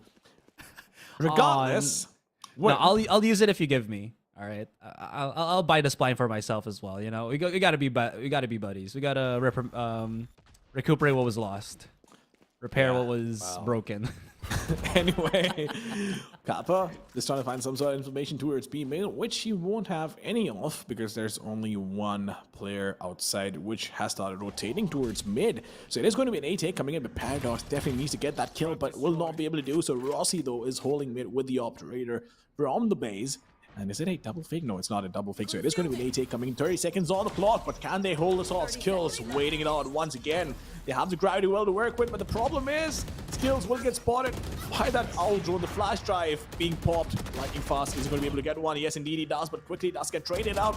Wim trying his best to back his teammates up, but the recon dart is not going to get broken. So much information to work with for Hellranger. Gets one, needs to find the second as well. Is not able to. Logi will shut him down. And that, ladies and gentlemen, is going to be the equalizer for Revenant Esports. That was close for Hellranger there. I honestly thought he would have had more impact on those 2 kills that he was banking on as he tries to drop in on Generate like this one, because he was able to get through. And, oh man, that flick, if only, right? But in any case, great utility usage, great utility setup for Revenant. I was wondering as well why Skills was just right beside Lightning Fast on that particular round, knowing Logi is still alive, that can utilize the stars. It's really risky because of the fact that, well, he has no escape tactics. It's definitely a one and done if they're not careful. The tag onto Kappa, he's not gonna be able to push through that and be safe, right? Flash is sublime from Blackhawk. Lightning Fast does pierce through on doorway. Well, it wasn't really close to begin with, but he will get spotted as he tries to sneak his way in. Down to Rossi, SK Rossi. And Skills doubling up on spawn. That Sova drone only spotting out Skills. Any aggressive chasers might not know that SK Rossi is holding hands with him, but they're playing safe. They immediately put the smoke. Paradox, will he or will he not push through this? Well, will he or will he not? I don't know, but what I know is that he definitely wants to. And finally will, but not being able to get that kill. The Skills doesn't have a lot of patience taking down. So he's going to fall prey to his hands as well. And Rossi is just staying alive, trying his best to get one more, which he won't be able to win, denying him that second kill. Revenant Esports once again coming out on top of this one. And suddenly, they are the ones in control. But of course, Squad did not have the best of weapons to work with. So I wouldn't take away too much from them. Rossi tried his best with the tour de force. Not a lot he could have done over there.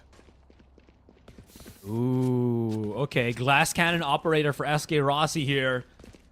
Placing himself on the B site. TP back into spawn. And it looks like he's going to be placing his TP all the way to back B. Now, this is very interesting. Okay, so is he expecting just a straight shoot onto B site or what? In any case, the rest of Revenant, though, standard plays all throughout. Smokes an aftershock to dissuade them from pushing onto the A site, which is good. SK Rossi now repositioning on mid.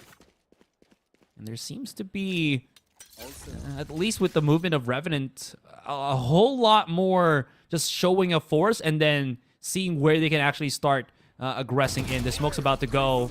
And Paradox is just looking so much better with these delayed lurks, especially now that he's on, again, that chamber. Oh yeah, but Lightning Fast is going to use the fragment to delay the push. The Prowler coming in. Ooh, just in time. He managed to get the knife out. But look at that Nightfall going in. It is going to be a fake towards the A site, but we still have the chamber towards B. And Kappa realizes Logi is still waiting towards mid. He wants to go in towards A, but Blackhawk will take him down. And that fake not being sold that well. But now, when the moment Rossi decided to fall back, Wimp is going to come in and shut him down from mid. So it turns out that Faye actually worked, and this is exactly what I was talking about, right? With the triple initiator setup, you can take away so much map control as attackers and get so much information to work with that fakes are going to be glorious to watch, and that's exactly what's happening. Wimp is just so on point. And yeah, Fakes is making, or the fake plays is making God Squad second guess things. Even though some of Revenant are having difficulties with this one, God Squad is trying to plug up all the holes in their defense, and it's turning into such a terrible time for them in terms of what they wanted to do. SK Rossi at that point, I think he was just like, yeah, I don't want to be stuck on the back of B here with an operator, but unfortunately the timing was just so far off that Paradox was already right in front, and cherry on top, Wimp playing on the backside, flanking through A short. Still, after he used that that Nightfall of his, quick little stun. Kappa can't really push forward. Now he can because of that Sheriff. Paradox is stuck because of the suppress, but I don't think he's really in a bad spot because he does have Wimp there with the crossfire if ever need be. Lightning fast. Timing is going to be crucial. And he's priming that flash. Blackhawk, though. Oh, he mistakes to actually peek to the left of him. Was able to sneak things in. And this is just Revenant a whole different face in this third game. Oh yeah, but Hellranger is going to peek around the corner, not being able to connect that shot. Rossi gets that first pick, and I'm not quite sure what it is with God Squad and their eco runs, right? They always manage to bring it back up with those shares, but Skills, what in the world is going on over here? Skills and Hellrangers, they still find those picks, and Blackhawk finally using the flash right to pop himself into a short. It all comes out to Hellranger all alone, does have the Rolling Thunder available, so he could use it for the retake. The question is he going to? Because he needs one pick before he even thinks about using the Rolling Thunder to try and walk away with that round, but he is going to make his way towards a short. Does have a flashpoint, a fault line, and the aftershock to work with, but I'm not quite sure if that is the best of ideas, but he is going to use the aftershock to clear the close left angle. The jump up. Oh, it was down to like a sliver of HP. They're struggling right now, Mamba. Look at this. This flash out lightning fast. Fortunately, I didn't know that Blackhawk was just tucked around into the corner. Kappa was thinking that maybe I can get myself a free little orb there. Still expensive, but Revenant they're pretty well credited up, right? As well as just look at how much resources they have here. 5 rounds, so many ultimates. This is going to be looking better and better for Revenant. Oh yeah, it's definitely looking better and better for Revenant, no doubt about that. But Kappa just priming up that shock dart to get away with some early damage towards mid, but trying to find some information towards the mid link as well. Is it going to work? Oh yeah, it is. I assumed the Nebula would pop up and that recon would be rendered useless, but never mind. Kappa, once again, still getting some information towards mid and trying his best. He has the Odin to work with, but it won't matter because Lightning Fast is towards mid, does get the first pick to work with Blackhawk with a quick trade, and Logi as well, taking down Skills, and one by one, God Squad is falling down like a deck of cards. And Revenant is tearing through the defense page by page. It's incredible to watch, but Kappa is going to fall prey to Paradox's hands. It all comes down to Rossi all alone once again in a clutch situation, but he will get spotted. Information's been relayed. Paradox falling down. Rossi 1 versus 3. He could technically still pull it off, but it's highly unlikely. Especially now that the spike's going to be all the way through the A site. But, of course, SK Rossi, not really fearing from or fading away from a challenge, will start hovering towards A here. Blackhawk has a cheeky little flash setup that he wants to do with Logi right now. And there is so many utilities that Rossi has to push through. Again, the contact is going to be... Spots out one first through A main. Logi, perfect timing. That's going to be the strike that he was hoping for, 2-6. And Revenant just looking nigh unstoppable here, Mamba. Oh, that they are. They're looking so in sync and so on point, right? They're hitting the shots, they're peeking the angles when they need to, and they're getting the trades. That's the most important bit. They're getting all the basics right, but Hellranger calls in a tactical timeout just to make sure that all the boys are on the same page, to gather them and tell them to reset and move on with this one. But Malik, in the meantime, is going to make the most of this timeout and make sure that his team is ready with whatever gets thrown their way. But do you expect a change of pace after this timeout? From which one? From which team? I think it has to be the change of pace for God Squad, right? I think that's the more important fact here. Lightning Fast just playing so far forward onto A short without any form of proper backup from his team. It seems like that's been kind of the issue here for God Squad. That was what we saw was also the problem for Revenant in the past 2 games, but now the tables definitely have turned. There's so much more ability for Revenant to pressure a portion of the map with so much refragging and just, again, kills to follow right after. So with that being said, there definitely has to be a change of pace here for God Squad. I'm not sure what the change needs to be, but it seems like A main and B main is God Squad's control, right? For like the first 30 seconds. And then at that point, Revenant's like, let's just keep controlling mid. It's been working for us. If God Squad goes for a short, it just gets fallen to the wayside. Oh, unfortunate for Kappa, who was still blinded there and didn't see Paradox's push just at the edge of the visibility. Hellranger though, SK Rossi, the tandem, it's working. There they are, getting challenged. And even though Kappa was detrimented, that is going to be the fight still ensuing in favor of God Squad. But as soon as I say that, turns heavily because of Logi's efforts. Now it's all down to skills. He's on the big wraparound. Should be able to pick up a weapon here. Just a judge, but maybe on speed lane he's going to be able to at least equip himself with that rifle. But all eyes going to be looking at both these entrances. This is going to be difficult for skills.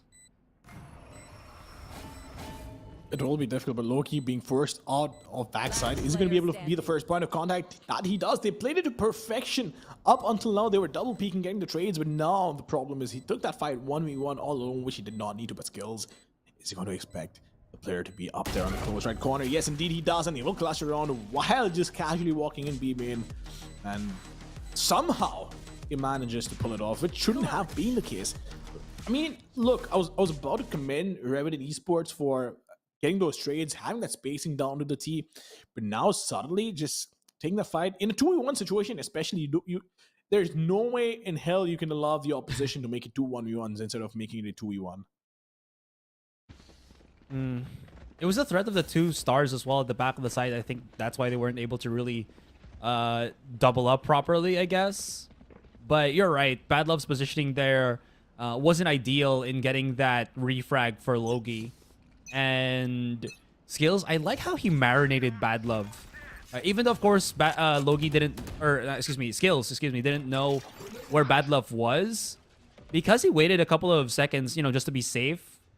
The byproduct of that is Bad Love was feeling a lot more apprehensive about his position because now he doesn't know if Skills will be peeking either to fast lane or on the door or on the stairways.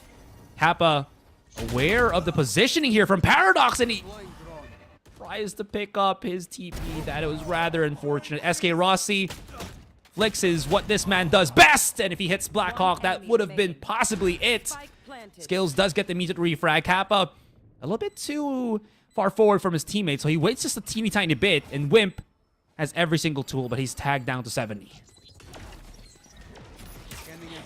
Thought he does, but he needs to somehow make this happen. He's all alone in a 1 versus 3. It's not going to be easy for sure, but the defuse coming in the seas is going to go in. But, of course, look at that. The Cosmic Divide as well. Now, the question is, what is he going to do about this? Because he needs to get out. That was a guaranteed win with that Cosmic Divide, and I think it was on point, absolutely on point from God Squad. 4-6, they're still not out of the game, sure. The first half started out in favor of Revenant Esports, but I believe it is Revenant this time around that has asked for a tactical timeout. I'm not quite sure what went wrong over there for them, but yeah, no, God Squad at the end, especially from with the round that Skills pulled off, that 1v2, has managed to get his team back in the game and set them up for success. I'm just going to say it. Kappa knew exactly what was happening right in front of me, right? Because visually speaking, on his perspective, he only saw Wimp running into the site itself, although he did tag Wimp to 70, so that ultimately also helped the retake of the 3v1 for God Squad. But he was aware that, you know, as an attacker on B, you can push B site from logs underneath platform on market and then not be detected by just crouching pushing that. And he was already very prepared for it. He was just wondering how quick Paradox was, and unfortunately Paradox, the timing wasn't really up to him. As you saw, when he was trying to reclaim his TP, that's when Kappa strike or again took him down, unfortunately. And then that really kind of put Revenant here on a turn that God Squad was like, oh, now we know they're going to be trying to rotate. Now we know that there's still not really a lot of people on the B side. It's only going to be Wimp.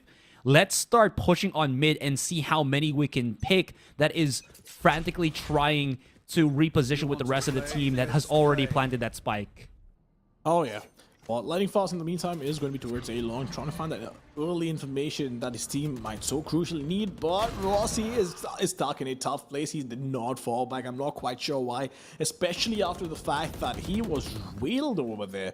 So he did get spotted. I'm not, again, it baffles me to the fact that he couldn't fall back, or maybe he did not have the rendezvous available, so I'm not quite sure what the idea was, but bottom line is he got taken down Blackhawk with one more pick, reducing that to a 3v5, but Skill strikes back and reduces that man advantage to 1, but the Rolling Thunder is going to be a massive problem. Hellranger wants to go and will find the first pick, but Logi's going to be there to back his teammate up. That was awkward. Logi was, as you mentioned, definitely backing it up. No flashes from Hellranger at all. Or follow-up utility after that that Rolling Thunder. The smoke is about to go. Wimp is very much prepared for Lightning Fast, but they haven't really planted the spike just yet. Now they spotted out the last player. And Wimp makes quick work of him. 7-4, and God Squad is struggling to get that mid control. And you're absolutely right. SK Rossi just staying too long on mid side. Not he did, right? That's why I was so perplexed to see what just happened over there. But bottom line is, Revenant Esports is still in control of the game. They have 7 rounds to work with, which, by the way, could have been 9-2 instead of 7-4. But Skills, I feel like that was a very pivotal moment for Skills to get that clutch. And that's what I set the momentum rolling in God Squad's favor. But this time around, Revenant once again coming out on top. Lightning Fast does have the null command available to, well, nullify the push and not let them use their util, but he also has a knife, so he'll have all the information in the world to work with. And look at Rossi, right? He can always just use a rendezvous to fall back out of sight. So he's playing that pretty smartly as well, just waiting for information. But the problem is with having somebody like Rossi, right, being out of these early round fights, aren't you taking away from what his true potential could be in a match? Honestly, not sure. All right, now that's going to be a solid looking round here for Revenant. SK Rossi. Oh, he's going to be on the rifle right now. Oh, that's timing though. Logi just barely misses him. Hellranger now spots out Paradox. SK Rossi finds one other one, and this is terrible. Paradox is alone. He's going to have to wrap all the way around, but he's running through A main. I wonder if Hellranger... Yep, he hears it. He's frantically trying to get closer and closer, but there's not enough time. He does get the last 2, but that's the end of the first half, and a A solid 2v1 for SK Rossi on the A side to force Paradox to just frantically sprint, hoping that he can maybe stop that defuse. Maybe. But it's still 5-7. It's still anybody's game, right? It's practically a mirror lineup with the difference being the breach. And I feel like God Squad, they just need a couple of crucial rounds, a couple of pivotal moments rolling their way, and Revenant Esports is probably going to pop under pressure because they're only 2 maps down, right? This is make it or break it for them. If they lose this map, they're out of the tournament. That's it, bottom line. So, I think God Squad definitely is going to focus on the pistol like every other round. Super crucial for them to pick this up. But just 2 more rounds, right? 2 pivotal rounds, and they'll have the game rolling their way.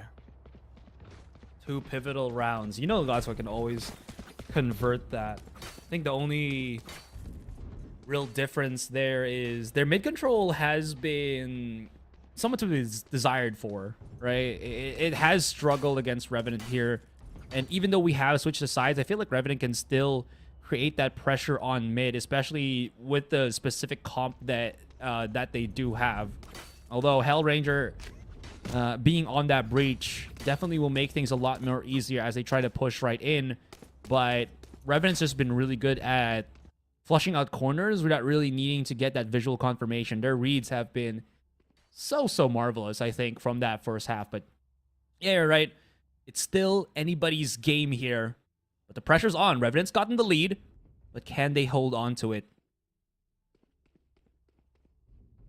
Well, they'll have to. They don't have an option. They absolutely have to hold on to this because if they don't, it's GG for them. So Revenant will try everything they have in their arsenal or in the playbook to try and hold on to this lead that they have and close it out in their favor so they can push it to game number 4. Because I feel like on Bind, they'll play even better.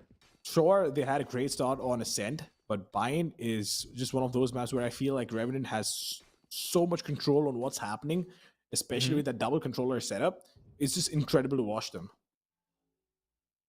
I can't wait to see if we're going to push up onto Bind. That is a definite map that I think some teams just play incredible on, and some teams just look absolutely lost. I don't think either of these two are on the ladder where, you know, they don't know what they're doing on Bind. So this is another just happy moment for us to watch out for. In any case, here we are. Wimp has just been doing so well. Look at that, 14 kills right across SK Rossi's 13. Paradox also hitting some incredibly crucial shots. Haven't really seen the overview of the map yet, so I wonder where the setup right now for God Squad is going to be placed. But usually what they do here, and as you mentioned, aggressive on pistol, SK Rossi is just always at the contact first, but he's alone for the rest of the team, and there's like a 3-man crossfire here. Are they actually aware that SK Rossi has done this?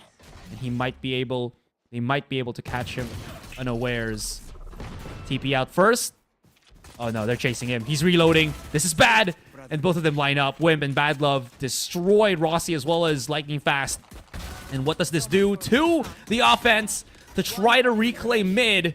But the rest of the defenders have joined in, and it's down to Hellranger. He's been tagged heavily here, man. He's trying to back away. And Paradox hits the shot as he tries to just jump peek for maybe a bit of information. How do you describe this, right? It's just incredible what's been happening over here. But of course, Wimp has been stepping up. I feel like Wimp, for me personally, has been a revelation in terms of how he's grown as a player, right? I've been following his journey for the past, I believe, what's been 5 years now. And he went from a literal nobody to a puck star to playing in one of the best teams in the country and performing at the highest level. So it's great to see that hard work really pays off for a lot of these players. Because all he had, right, a couple of years ago was community scrims, community 10-mans. And look at him now, just absolutely being a rock for the team. And it's working out in the favor. But Paradox, in the meantime, is going to find an initial pick onto Hellranger. Will have to fall back. Rossi will force him back as well. So while they have a man deficit, Wimp is going to increase that to 1 more. So make that 2-man deficit for God Squad and Revenant Esports once again in the driver's seat. Definitely in the driver's seat here, and God Squad might have sunk themselves a little bit deeper because of this force buy that they just did. Very expensive, and Revenant, I think, was very much waiting for this, banking on the fact even. Paradox now coming in onto mid. SK Rossi gonna get peeked. He's aware. Backs up. And they're gonna regroup first on B main here. Lightning Fast will be the sacrificial lamb as he tries to push forward. Spotted out through the smoke. Bad Luck and Wimp.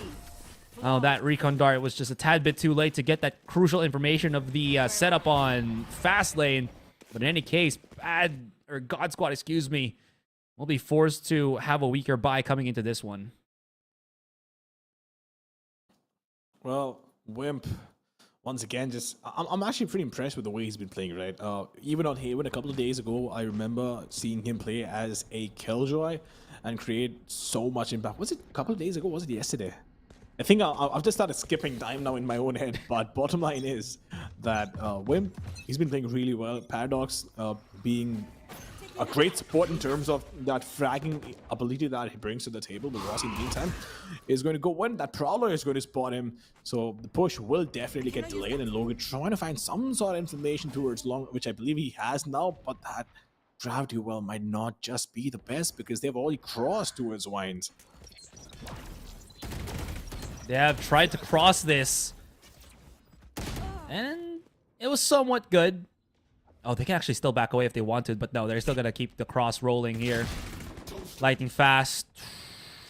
Blackhawks has been so on point with those shots. Hellranger can't really cross onto the site.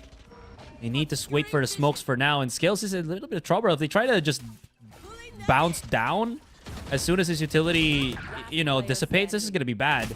In any case, it's down to Bad Love. Kappa finds it.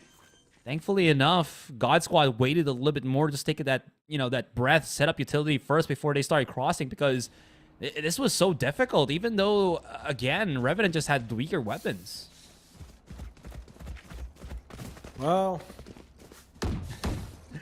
Oh, well. Yeah.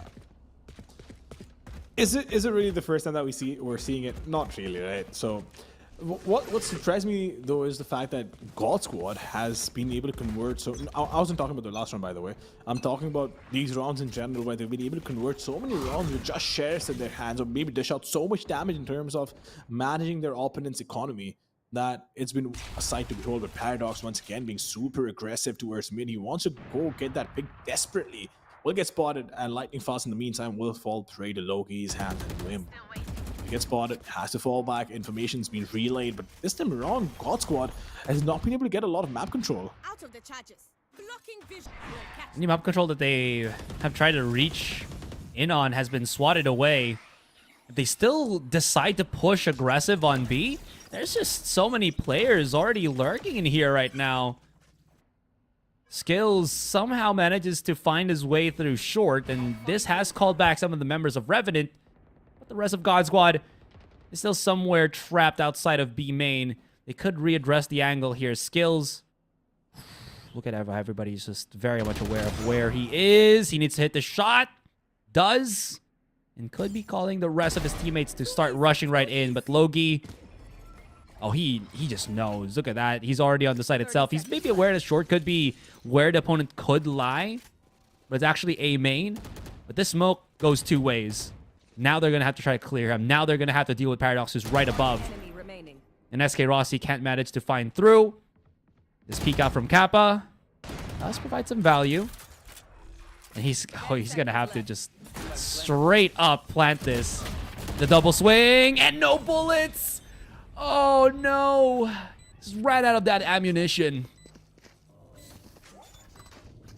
Well, he did run out of ammunition, but yeah, 6-10. Revenant Esports, once again, so close to that point, pushing into game number 4. And I'm telling you this right now, Sarai. If they manage to push it to bind, at least I'm pretty confident that they will be able to push to game number 5 as well, not just bind. So Revenant definitely feeling it right now, are super confident, and they're getting the trades right, they're getting the spacing right, and seeing those basics right is just so nice to watch. And for everybody who's an aspiring professional player, start taking notes. The CM is playing really well.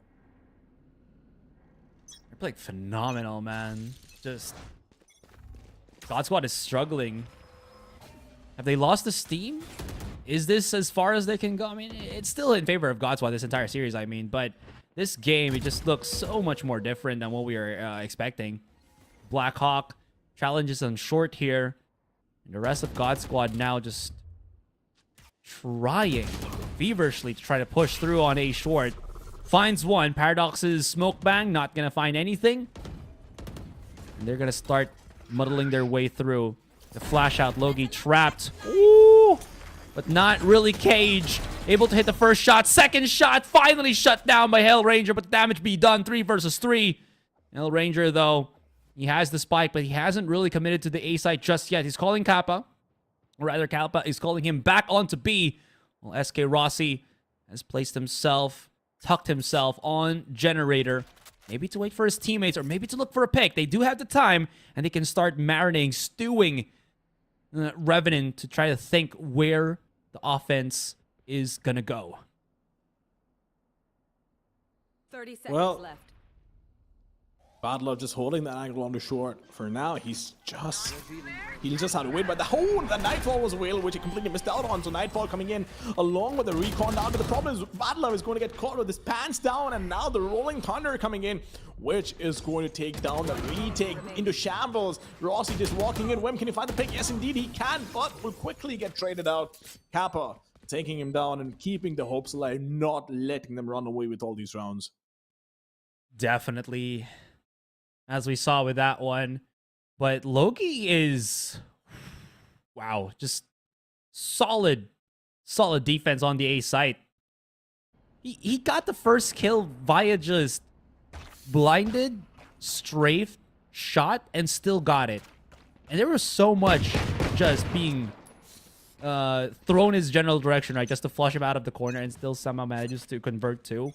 Crazy stuff from Loki here. GXR, they got all the necessary tools here, man. Even that pick on Paradox is a necessary tool.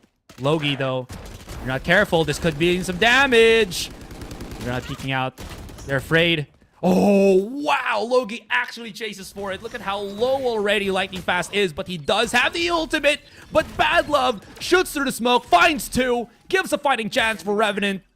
Shoots out the recon dart. Doesn't give away the position for Hellranger, but Wimp is wrapping around. Is there any weapons that he can pick up on mid? Unfortunately, no. Everything is going to be just spotted on A main. And Hellranger, weird position, but it works. Oh. Oh no! And Badlove is alone. Well, Badlove is alone with Hellranger. He has a fall line primed up. So the moment he gets spotted, it is going to spell trouble for that Soa all alone. But the flashpoint being used as well as being bullied into submission over there. 8 to 10, one more round going GXR's way. And Revenant is in a bit of a pinch right now because the way they've been playing, right, GXR, looks like they might finally be clawing the way back into the game and pulling it back in their favor. But the amount of utility that was thrown for just the Soa who was hiding behind the box, right, is almost comical to watch. Absolutely. What can you do? And the sun is right in your face. It blinds me. Paradox here. He's deciding if he wants to get a Stinger or a Frenzy along the Tour de Force. Seems like we are looking at a quick little technical time, excuse me. But I will say for this one, definite big adjustments right now for GXR. Able to finally find their bearings here. It took them such a long time. Of course, Revenant still does have the big advantage, and this could be even more threatening because, again, of Paradox having himself that Tour de Force. I wonder if he's going to find a pick now, because he's been thwarted every single time. Somebody could peek out through top mid, and he just gets, like, slapped outside of market. But we'll see, we'll see. Well, it is a technical timeout. Who knows? This might actually work out in the favor of Revenant Esports because this might just be the pause that they needed. I'm not quite sure. But this time around, this technical timeout is actually from GXR's side. So if this does end up shifting momentum, it's going to be so unfortunate for them, right? Because you want to keep up. You want to keep up with the pressure. You want to keep pushing them behind up against the wall and start exploiting that. But if you can't do that, that's a problem. They do have the KO ultimate available as well, the null command, which they can use to try and execute one more time, because they have null command, Hunter's Fury, along with the Cosmic Divide, which they could use to execute in 2 different rounds, by the way, if the need be, and if they can get a clean executed on either of these sides. But yeah, I feel like this round, and maybe, so I'm not, wait, hold on, I need to check the economy for Revenant as well. Unfortunately, this is when I start regretting not connecting the server and see what the economy is like. But of course, we'll just ask our observer to show us what the economy is like, and we'll have a look. But the bottom line is, if there is an eco round to be won for God Squad, I feel like that's when they start getting on an equal footing, because Revenant, I don't know if they're going to be able to buy this one or won't be able to buy the next one.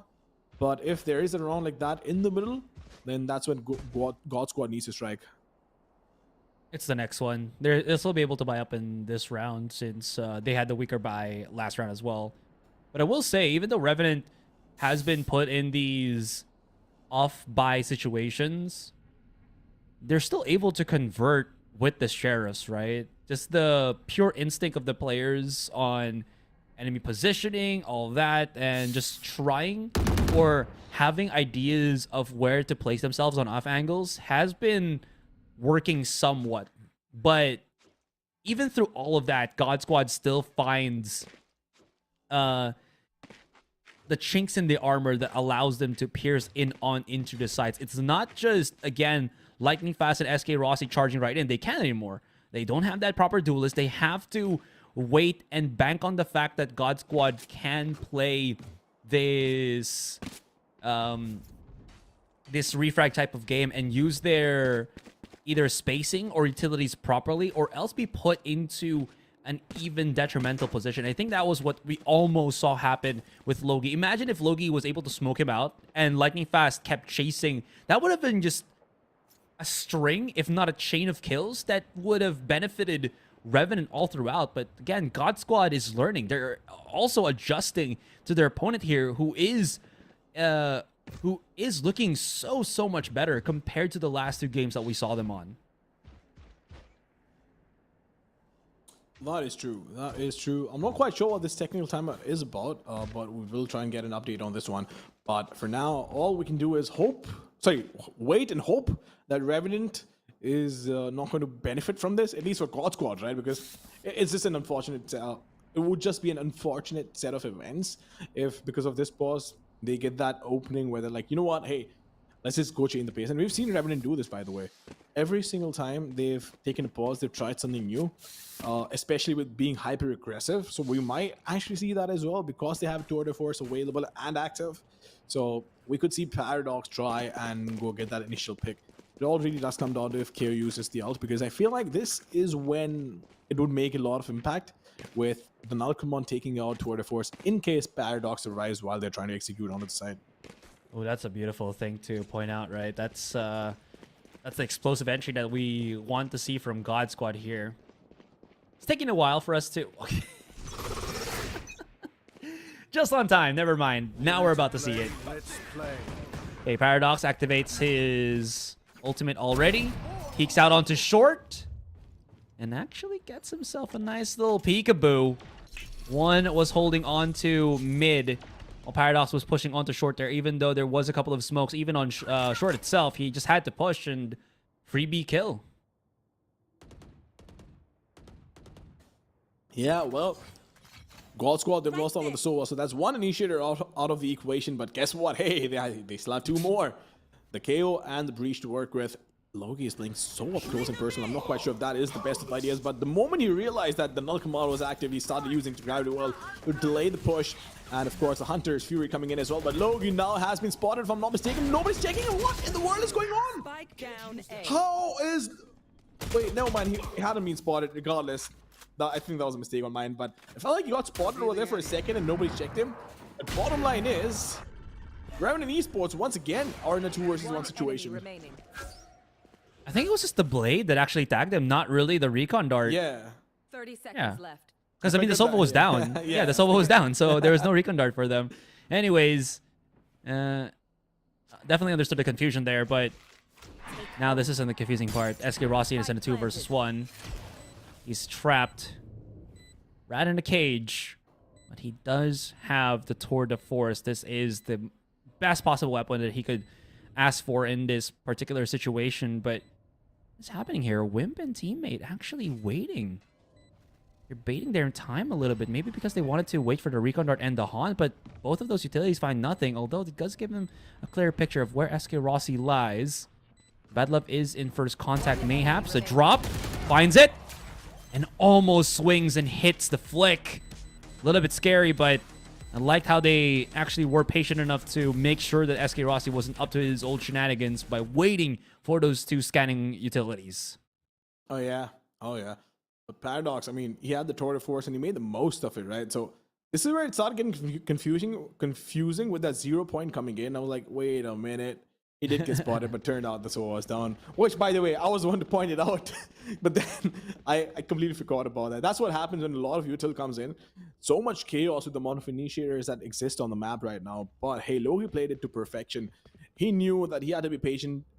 The moment he heard the null command getting activated, he immediately used the guy to look at Paradox being shut down with that beam and aggression along with the flash from the Wimp. Can he find one? He needs to, but he cannot. Unfortunately, he cannot with the Hunter's Fury coming in. And now, this is when Bad Love gets that pick, but can Paradox survive this one? He needs to. He absolutely needs to. It gets one more. Can he find one more now? Is the question. Has a headhunter available. Has created a lot of impact with the position that he was in, but Logi on the lurk. He will come in towards market. Are they going to come into the B side? I don't think so. Kappa still trying to mock backstab. Hell Ranger's barely clinging on to his life with 4 HP. Logi aware that they could have pushed all the way through spawn, but now that he doesn't, he cleared things up. This could be the call to maybe rotate back onto a site. Now, I think what's going on in the heads of Logi here is, yeah, they might have bypassed each other, so he's thinking maybe it's going to be market. God Squad, though, still aware that their opponent could also be lurking. So both of these players, these teams, relying on the fact that their opponents are just right on the flank behind them. But if you look at our overview as what we see, they just both right in front of each other. Now, here's the thing. They can't really play for A main on the post plant because Logi has a wall. So they need to play close up. And because, again, Hellranger is there, it's a double up. They can actually do this for the most part. Logi's getting closer and closer, though. Sova drone does expose, I believe, where Kappa was. I wonder if he's going to play this cheeky and actually jump himself up on spawn. But no. Paradox, though, now creating a bit of tempo. Can he spot out Hellranger? Ooh. He doesn't need to. His flick is just fast enough. We're down left onto one more player. Kappa is in such weird positioning. Oh, this is perfect. Does he know? He hears Logi, though. He's right in front of him. Backs up into the corner. Whips out the shorty. Is he insane? No, he's a genius. It works. Standing ahead. You know, I remember there's a quote, right? There's a fine line between insanity and actually doing something that's genius. And that was a fine line. He was treading on it. Made it work, and what a flick by Paradox, though. It almost made me spit my coffee out of my mouth. I was like, whoa. But yeah, no, that's just all these players, right? They're so damn good. But Hellranger calling any timeout. I'm not quite sure why, because they did manage to pull the round off. Unless, of course, there was a massive mistake that they need to discuss or just need to calm down. So Kappa coming in clutch. Kappa is so dependable, right? Always in clutch situations. When you leave him alone, you know that he's calm and composed enough to bring this home, and that is exactly what he did. Yeah, there's definitely some discrepancies, though, for God Squad, because that was for lack of a better term, just an incredibly scrappy round for them, even though they won it, right? Through the clutch of Kappa, that was too close for comfort, to be honest. So I think the timeout makes sense. It's very merited. So with that being said, they still are at the deficit of 2 rounds here for God Squad. They do have the Rolling Thunder, but Revenant does have that null command in turn. So if they actually pull things up, and of course Logi, if he's far away from the situation, he can always just supplement his teammates with his own stars to help things through. Money-wise, Oh, this is the time for Revenant to really make, or rather for God Squad to make things happen. That dart, no. Oh, are they bypassing? Oh, no, never mind. They got spotted on mid. I think now they understand it's going to be a triple peek. Very safe for Kappa to actually use his drone now. And now they know that there is this aggressive take for Revenant. But look at just the rest of God Squad, just like 3 stacking on tiles there. Well, look at Paradox as well, right? Just being so ballsy over there. He had Gradual, he had been spotted, he had been tagged with that owl drone, but still decided to peek it regardless. Like, you know what? I don't care. I'm going to go peek. What finally does end up paying the price for it, but then again, they were on an eco round. All he had was a headhunter to work with, right? So he wanted to go out there and get that first pick, which he couldn't, unfortunately. Revenant Esports, I think this round is just a throw around with the sort of weaponry that they have is mostly classics. So wouldn't be too surprised if they end up losing this round and not do a lot of damage. Let's see if they can. Ooh, Lightning Fast is getting quicker and quicker. Run, Barry, run. It seems like Lightning Fast is the flash. There's the peek out. But everybody's just so on point right now from God Squad. They know that this is their round to win. And Loggy coming in from the backside. Here's the Kappa has picked up. No, has not picked up the orb actually because of the plant on the spike. I have the spike. 10 Oh, seconds left. no. He actually did get it. Wow, they're just priming his utility, huh? Okay, I like that. Anyways, they use a 5 versus 1 so they can bid their time. Not that you can, but Lightning Fast, just checking every single angle possible. I think you do that in like one flick. Literally do a 360 and be like, yeah, what? All clear. But Rossi once again with 20 frags, Kappa with 13, and skills along with him just falling up. But on the other hand, Paradox finally stepping up. Wimp has been playing out of his mind, but look at the assists on Logi and Blackhawk, 13 and 12. So clearly, they're doing what needs to be done. And Lightning Fast, in the meantime, is going to try his best to get some early information, but Paradox will fall prey to Rossi's operator over there towards B main. And this is where it gets trickier and trickier because Paradox, I think, has turned into such a valuable player for Revenant. Not in the general standpoint, but in particular to this game. So losing him this early, it's a big blow. Okay, Rossi. Oh, there it is. Okay, the wall. They're seeing if anybody's going to be pushing through the wall. The utility to delay. Logi can just shoot through the smoke here, but he's getting popped off. Got to be careful. Not enough to break the door. And the rest of the offense, the key here, able to clean things up. It's going to be the retake for Revenant. SK Rossi hits the shot. Nightfall to make them flinch a little bit. But it's not making God Squad just nervous at all. They are fighting and it is working. They have to respect the flash, and Lightning Fast is keeping them at bay here, Mamba. The last 2 at doorway. And he's chasing. He's hungry. He's deadly. And he's annoyed. Can they save these weapons? Because Lightning Fast is still on the hard chase. Oh my gosh. Oh, he spots him. Hello. Here we go. Okay, too much, too much. A little bit too hot. Calm yourself. Oh yeah, a little bit too hot, but Revenant Esports once again to a 2-man deficit. It is not impossible to bring it back, and the moment I mentioned a 2-man deficit, they bring it back and reduce it to a 2v2, but Hellranger, oh my lord, look at him, right? This is just incredible. But, of course, they didn't have any time to work with. There's that. But enough economic damage to keep their economy in check, right? And Hellranger just casually strolls in, gets all those kills as easy as it gets. A timeout coming in from Malix, and 11-11, the scoreline. From this point on, it's anybody's game, right? And I was talking about 2 pivotal rounds. I feel like this one is going to be one of them. This definitely is, because we're neck and neck here, and Revenant, they're trying to eke out these rounds, but the production, or not production, but the how they're able to pick it up has just either is now into a very slow pace of just getting rounds or screeching halt, right? And God Squad is already just right behind him, not just right beside them, able to overtake. Revenant, they don't have the weapons anymore. They do have the lost bonus though, so I wonder if they're gonna risk the biscuit here and just buy everything that they can and then play into maybe match point against God Squad with their own match point, right? Because yeah, there you go. Next round, they're gonna have next to nothing. Blackhawk though, on the Guardian, and we'll see how he makes that work. Well, no, we will. Because look, you lose this round, that's a guaranteed tie for God Squad. But yeah, Guardian is. I feel like it's also one of the better guns in the game, because if you have a half decent aim, right, you can actually create so much chaos with that and get those initial picks. And we'll find out if Blackhawk manages to do that. For now, he's just going to be peeking towards A long. Look at the setup from the attackers, though.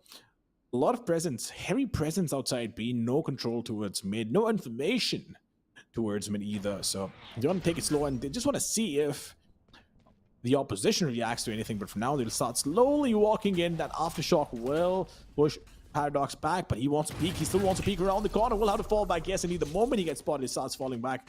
So cheeky, so smart. I love it. Absolutely love it. Yeah, there was no chance for him to get a position, right, where he's comfortable in just holding the angle and then boop. Oh. Usually it's the Omen that has this peekaboo spot. SK Rossi hasn't really abandoned it yet, though. But if he rotates here, I don't think he spotted Logi actually looking through the looking glass, but did he? Or was he just aware that somebody could have been doubling up on that? Bad Love holding the fort. So many targets to fight against. Wimp, though, fighting back. Does have the Spectre in hand. He's been doubled up here by Paradox. They've spotted a little bit of information. Now they know that both of them are going to be holding the corner on the street. And Kappa... Oh, Paradox doesn't know. Kappa's getting closer. He's getting closer and closer. I don't think he knows. He's looking at dice! And unfortunately, Paradox's read was incorrect. And now we're looking at match point, series point here, Mamba. I feel like for a second, Kappa forgot that he didn't have the shorty to work with. He pulled out his classic. He was like, well, this won't work for me. So he went back to the Phantom and pulled it off. But Wimp, once again, he had to hand it to him. He was the one responsible for bringing it so close with that 2K with the Spectre. True. And not just that, right? The amount of damage that he dished out for the player inside, which was Kappa, is unbelievable. But Revenant were so close. But look at their economy is in shambles right now. There's not a lot they can do, but they want to change the pace of Paradox. Does get the first pick. Lightning Fast will start getting, will actually get taken down. And now this is when God Squad needs to react to what Revenant has done. That's a step in the right direction, though. Paradox still not done. Has an off angle here on mid. Hellranger could be in a weird spot, but there's no real support for Paradox. So if Hellranger can find the Opper, this is going to be huge. Oh, he's seen the barrel. Now he's ready. He's, what's the word here? Excited. There. Although they've called in the drone. Wimp now waiting. Tucks himself on logs. There's going to be the ultimate. They get closer and closer, but he misses. Who did he pick off? It's going to be Skills, though. But we've equalized 3 versus 3. The rest of God Squad still waiting at B main. That's huge. Paradox can slow them down with the tour de force. That's absolutely tremendous. 45 seconds. 3 versus 2. SK Rossi holding the look onto spawn. Blackhawk. SK Rossi's going to have to find something. But it's a trade for trade. There's the flash. No, not yet. SK Rossi tries to get back into the corner. Right in front is going to be Logan with the judge. And they push it into overtime. Huge stuff coming out from Paradox. Yeah, that was crucial for him to go out there and get those picks, and he delivers when his team absolutely needs him to. And of course, that first pick is what threw them off. God Squad once again back to square one. Of course, they did not have the best of starts. Revenant was dominant, but of course, like the diesel engine they are, right? They start off slow and steady, but once they warm up, that's a problem. Look at Rossi with 29 picks, 29 kills. 20 deaths and 0 assists. He's been on point with the operator and the tour de force as well, getting those important picks. And of course, while they're defending, has also been a great anchor towards the B side. He uses everywhere all at once, right? That's the strength that you do have when Chamber finds his groove. Speaking of groove finding here, SK Rossi, can he get out? Whoa! Barely with 19, can always TP away, but decides to hold on just in case. They might have thought that he could have rotated. Kappa holding on B main here. Wimp Huge player. Huge player, but this time he's going to come up short. Unfortunately, this is not looking too hot right now for Revenant. Down to the final two. SK Rossi, where is he? Oh, he's already rotated straight up onto B as the TP's away. Lightning Fast gets a little bit more information. Now they know. Although while Skills is alive, Aster Stars are going to be a pain in the behind to try to push through, especially that, again, they just have no modicum of map control. So they're going to have to brute force their way somehow.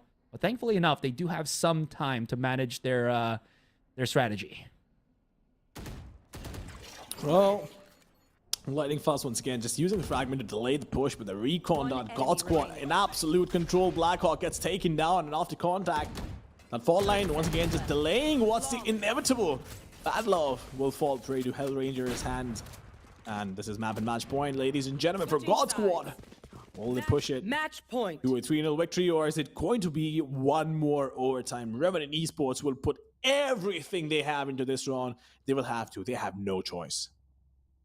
Both chambers going to be picking up the operators. Paradox. God Squad, I don't know if they're going to read this. But if they don't, or even if they do and Paradox finds the first kill, that is going to be huge. Because usually whoever loses that first blood, loses to the first blood, usually doesn't have the firepower to follow through. Oh, Paradox is back on the menu here. Or rather back on picking which one is going to be on the menu, excuse me. Scariness. But he's confident and he hits the shot. That's what we were waiting for. No smokes from Skills, so that was kind of awkward. And since Loki is still alive, if they do push on a site, there's the double stack on the stars. One smoke, one flat, or one gravity well. If ever it all goes awry, there's always Paradox to hope on the swing. It's too hot in here, or other, excuse me, it's too hot. So they're going to cool it off a little bit and waste their opponents' utilities, at least for the moment. SK Rossi, though, that smoke has dissipated. And Paradox is looking to challenge once again. He is looking to challenge with God Squad. I've lost that up there. Oh, almost connecting that shot. Rossi. Oh, my lord. Logi does get taken down, but Paradox still equalizing the situation. Bando once again trying to find that pick, which he won't be able to, reducing it to a 2v3 round, and Esports still have a man advantage. Paradox needs to absolutely connect that shot, which he will, and oh my lord, the Twitter force comes out. And here we go. One more overtime. Revenant Esports putting everything they have in this round, and Paradox channeling his inner energy. Well, the inner peace, as we might want to call it, because we're both nerds about a lot of animated movies, right? That's right. But point is, Revenant pushing into one more overtime. I wonder where was the smoke for Kappa there. Like, Skills could have just put one smoke, right? I mean, they didn't 100% knew that Paradox was playing on A short, but because they had some cracks on the scouting that they were trying to do on mid, I wonder if they actually expected that, because it happened. How many times have they used it, Mamba, that peek out from Paradox? Like once or twice, right? So they should be aware it's a possible play that the chamber does. And even if it wasn't an operator, even if it was still a rifle, that's still a big threat that they have to at least address, or maybe have waited for the rest of his team to peek out before anything, so he could have gotten for a trade, because there was no TP out there for Paradox, if I'm not mistaken. Just ran back onto short. And that was a really, really crucial loss of life for God Squad. Still, we reset, second overtime, and the game continues. Well, the game does continue, but Revenant Esports, they need to swing the momentum back in their favor. This time around, no operators on them, though. On attack, they don't want to slow themselves down. They have 5 Vandals, and that's all the utility in the world they might need in Rossi. Looks like he wants to anchor the site with the op, so it's not going to be easy to breach the defense on B. But we'll see what Revenant has in store for us. Paradox being so aggressive. Look at him. He wants to go into his mid, but the fault line slowing them down. The rendezvous being placed in, and the Nebula is going to give them a little bit of cover that they might need. But Rossi not being able to connect that shot is going to pay the price. His teammate is going to pay the price as well. Blackhawk getting that pick. Now this is when Rossi desperately needs to connect 1 or 2 shots and get those picks for his team. Gets one, needs to nail the second as well. Still to a man deficit. Is he going to go in for the reload? I don't think so. He still wants to beat around the corner. 2 bullets and 2 kills. He can definitely pull it off. Look at how separated the offense are. I'm wondering if Lightning Fast has a position here that he's not going to get spotted. Bad Love is so aware that they haven't really cleared anything, and he's slow peeking stuff. Oh, he doesn't know. Okay. No, the recon dart. He just looked right at him. No, they've missed each other again and again. And he's able to get through. Spike planted. No way. No, he doesn't. Yeah! Ah! Lightning Fast, no! Not like this. No, not like this. Oh. Wow.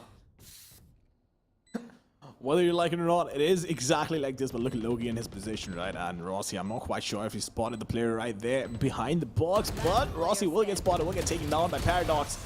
And once again, Paradox coming clutch when his team needed him the most, and emptying the mag, just venting his frustration the way this match has been going on, but they're still one step closer to changing the course of history and pushing it to game number 4. But can they do this? Or is it going to be God Squad once again just closing it down and pushing it to one more time? Hell Ranger with a timeout this time around to slow things down and figure out what they're going to do about this. At this point, I'm okay with everything, with anything that happens now. But that could have been the best play of Lightning Fast's life. If it's not, at least in this tournament, right? Oh, just there's so many dishes on the menu, my guy. Like, he just couldn't choose, and at that point, nothing was actually given to him. Just Doesn't help me a lot when I'm stalling because of how intense these matches have been. Right? Here's the funny thing: I had a lot of food before I sat down to cast, but when you see matches like these, right? It's never easy. It's never easy. It's been such a back and forth matchup. Revenant Esports on Ascent has been phenomenal to watch, and trust me when I say this, right? I feel like Bind is still stronger for them than Ascent. At least that's what I feel. They might have a different opinion about them, but yeah. To see a double controller and Bind the way they play, it could be a 5 map if they can end up closing this out.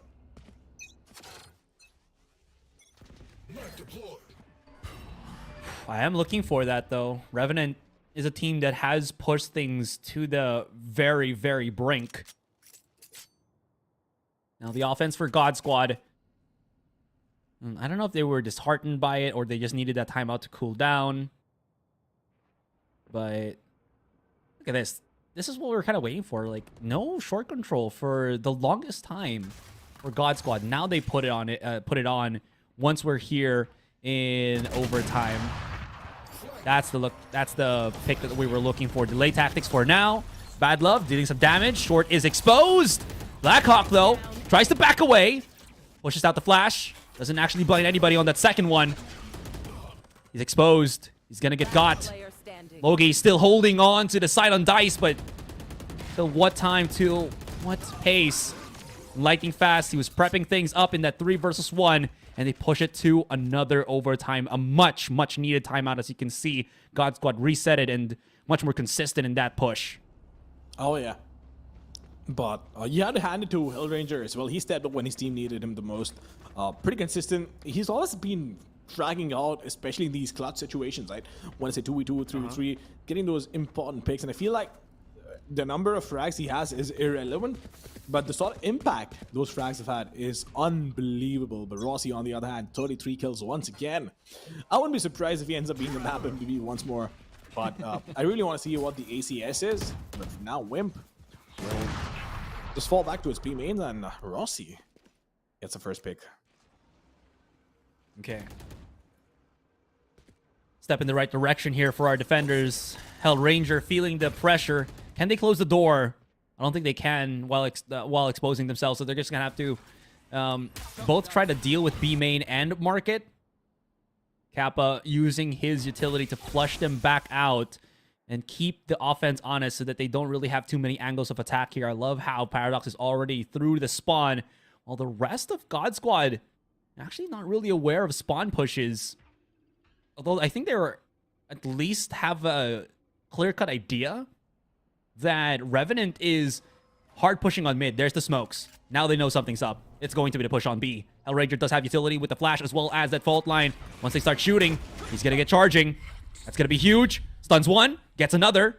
His teammate is out, so he'll have to play the delay tactics while the rest of the defenders come into the site. Hellranger, how good can you go? How low or how long can you go? Excuse me. That smoke from his teammate. Oh, does nothing though. It's a 2 versus 3. And it's SK Rossi as well as Skills. But Skills is very far from the Ross man, so we'll see how he goes. One is somewhere on B main. And SK Rossi is just slowly creeping up to the site. For now, he's just holding angles, but Skills needs to find the one towards B main, because if he doesn't, then it's a round done and dusted. But once again, just trying his best to get that opening. Is he going to check B main? I think so, he will. But will he get taken down? No, he's actually going to find the pick, but only has 30 points. Oh, Rossi! What in the God's name is that? And why is nobody else watching the second lane? This is so sad. This is so sad for Revenant Esports fans. Oh my lord. I hope your coach doesn't see this clip.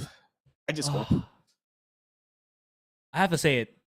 Like, the fans will be bewildered. All of us are bewildered. But the reason why that happened was SK Rossi is just fearless. In the sense that he didn't really need to jiggle shot anything, right? And because he was just slowly creeping up to the site, nobody heard him.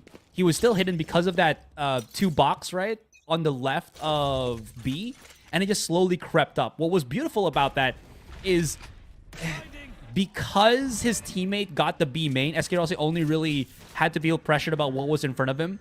So slowly creeping up like that paid so much dividends for him. And Revenant were like doubling up, thinking that maybe it's going to be a double peek through fast lane. Unfortunately, it was only Skills. And SK Rossi, always the opportunist as well in this situation. And now we're looking again at match point, this time in favor of God Squad. I'm still not over the last round, but anyway, moving on to the next one. Here we go. Paradox finding the first pick on the lightning fast, barely showing him the shoulder, but that's all he needed. That's all he needed to see to get that initial pick, and every single time Paradox delivers when it matters the most. One more time, just holding this aggressive angle towards B main, but Nebula pops up. Will not be able to get any information to work with, but look at the push towards A main. Look at the amount of information they have. The defenders, Revenant Esports, KO just pushing in, but this could be a massive problem. He could backstab what's happening on short. I feel like this might just be the round for Revenant Esports if they play it well. But Rossi, oh my lord, he misses him by an inch, but the rotation is coming in. Paradox knows there's a lot of presence towards A short. He will wait it out. Can he find the pick? That is a question. Oh my lord, no way. Rossi wins that fight. You know, the A main is still pretty much exposed to the elements. Thankfully enough, they do have skills, so they can smoke the smoke, which is good, keeping them a little bit more contained here. Bad love. Doesn't spot at SK Rossi before that recon actually tagged him. 3 versus 2. SK Rossi is literally carrying God Squad on his shoulders. I believe his 40 kills right now in this third game only. He will whiff that, but Skills finds the repeak, the refrag, and God Squad are your finals champions in this qualifiers too. What an incredible performance all throughout. Oh, absolutely incredible performance, no doubt about that. But this time around, Rossi was super consistent through all 3 maps. And I believe across 3 maps, he's crossed 100 frags, which is unbelievable. Look, if you have 100 frags in 3 maps, that's averaging 33.5 frags a map, 33 frags a map. Yeah. Like, how do you even comprehend something like that? You can't. I mean, to be that good across the board in every single game you play deserves a bow, and that's the reason why he's SK Rossi, and that's the reason why he's so loved across the country, not just the country, but across the world. Like, the way that he positions himself and his reaction time, right, is just, it's just next level. Because again, there was only a moment of error there from Paradox, and SK Rossi immediately reacts to the situation. Because that would have been, if he got knocked out there, that would mean that there was no threat for Heaven Control, I believe, for God Squad, which could have pushed us into another overtime. So I think that round lived or died by the Paradox and SK Rossi interaction outside or inside of Garden. So with that being said, let's look at the map MVP. But I don't think we have to think about this too hard anymore. Oh, I thought it was 40 kills, but you know what? We'll just minus it by 1. 39. SK Rossi. 351 ACS is a bad game for him. Yeah, 300 ACS. This is listen, for Rossi, if anything below 400 ACS is just whatever. Anybody can get it. No, I'm kidding, guys. If you guys can't understand the fact that it's a joke, I'm sorry. But the point is, that's how good he is. The first 2 games, he had more than 400 ACS, and that's the point I was trying to make, right? The day you see 300 ACS or anything below 400, you're going to be like, yo, you know what? I think he did not have the best game of his life, but 39 kills, 7 first blood, 75 econ, and 350 on ACS. These are brilliant numbers for Rossi. And all in all you can say is Rossi supremacy. That's it. Rossi supremacy indeed. I have nothing else to add to that, man. I think you've just encapsulated what SK Rossi has done throughout this entire series. And speaking of which, here's your scoreboard for Ascent. Paradox, not too shabby as well with 31. Unfortunately, the efforts that he has put just fell a little bit too shy. There were so many rounds that he brought back for Revenant. That is undeniable. Unfortunately, SK Rossi did the same and then some more, which was unfortunate. But this was a series to behold. Like, every single map that we watched was honestly incredibly entertaining to watch. More so this third map, because the first one and second one, I think that was what we saw, still Revenant struggling. But you definitely do see them not bowing to the, to losing straight up against God Squad. They really did as hard as they can to fight to push it into game number 4, even a game number 5. Honestly, I feel like if it did go to bind, it could have been a potential 5 mapper. But it is what it is. It's a 3-0, and at the end of the day, you're not going to know how close the match was. So when you look at the scoreboard on any stat sheet, right, you'll see 3-0, and that's all that is going to matter. It won't matter if it was an overtime match or anything else. But credit where credit is due. God Squad played really, really well. They held it together. They held their composure. Unfortunate for Revenant. Once again, it was Paradox, the map MVP for the team with an ADR of 180, which is great, by the way. This man's been performing really, really well, but it's just not been enough. All right, let's get the brackets real quick. I think do we have viewers that doubted God Squad in winning this series? I mean, at least on our perspective here, right, in the casting desk or in the casting chairs, casting, whatever you want to call it.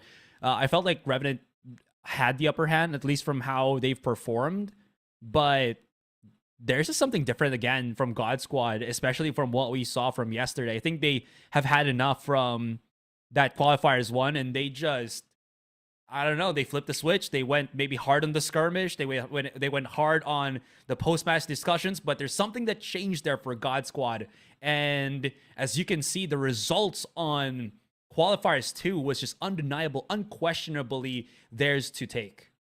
Oh, yeah. Oh, no doubt about that. But I'm really excited to see them play on LAN now with all the teams, or all the potential teams that will come to LAN. And some of the best teams in the region, some of the best teams in the world, as a matter of fact. And it's just going to be interesting to see how these teams fare out up against them on LAN, not online, on LAN. So it's going to be a contest and a half to watch. And of course, it's going to be very, very entertaining. So I can't wait to see you down here. But for all the viewers as well, we can't wait. We can't wait for the main event to happen and see you guys all down there. Absolutely. Absolutely. Again, I guess we could just again say thank you so much to Galaxy Racer India for making this happen, guys. If you want to follow all their socials, you can follow them on Instagram, Twitter, YouTube, Facebook. Just search Galaxy Racer India, and of course, once again, my name is Asarai. With me now is Mamba. We'll see you at that LAN event if we do have fans that can go there. I hope we can, because I gotta say, Indian fans are hella wild with how they support their teams. I've seen it. Anyways, guys, thank you so much. We'll see you on the next one. Peace out. Goodbye.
Bye.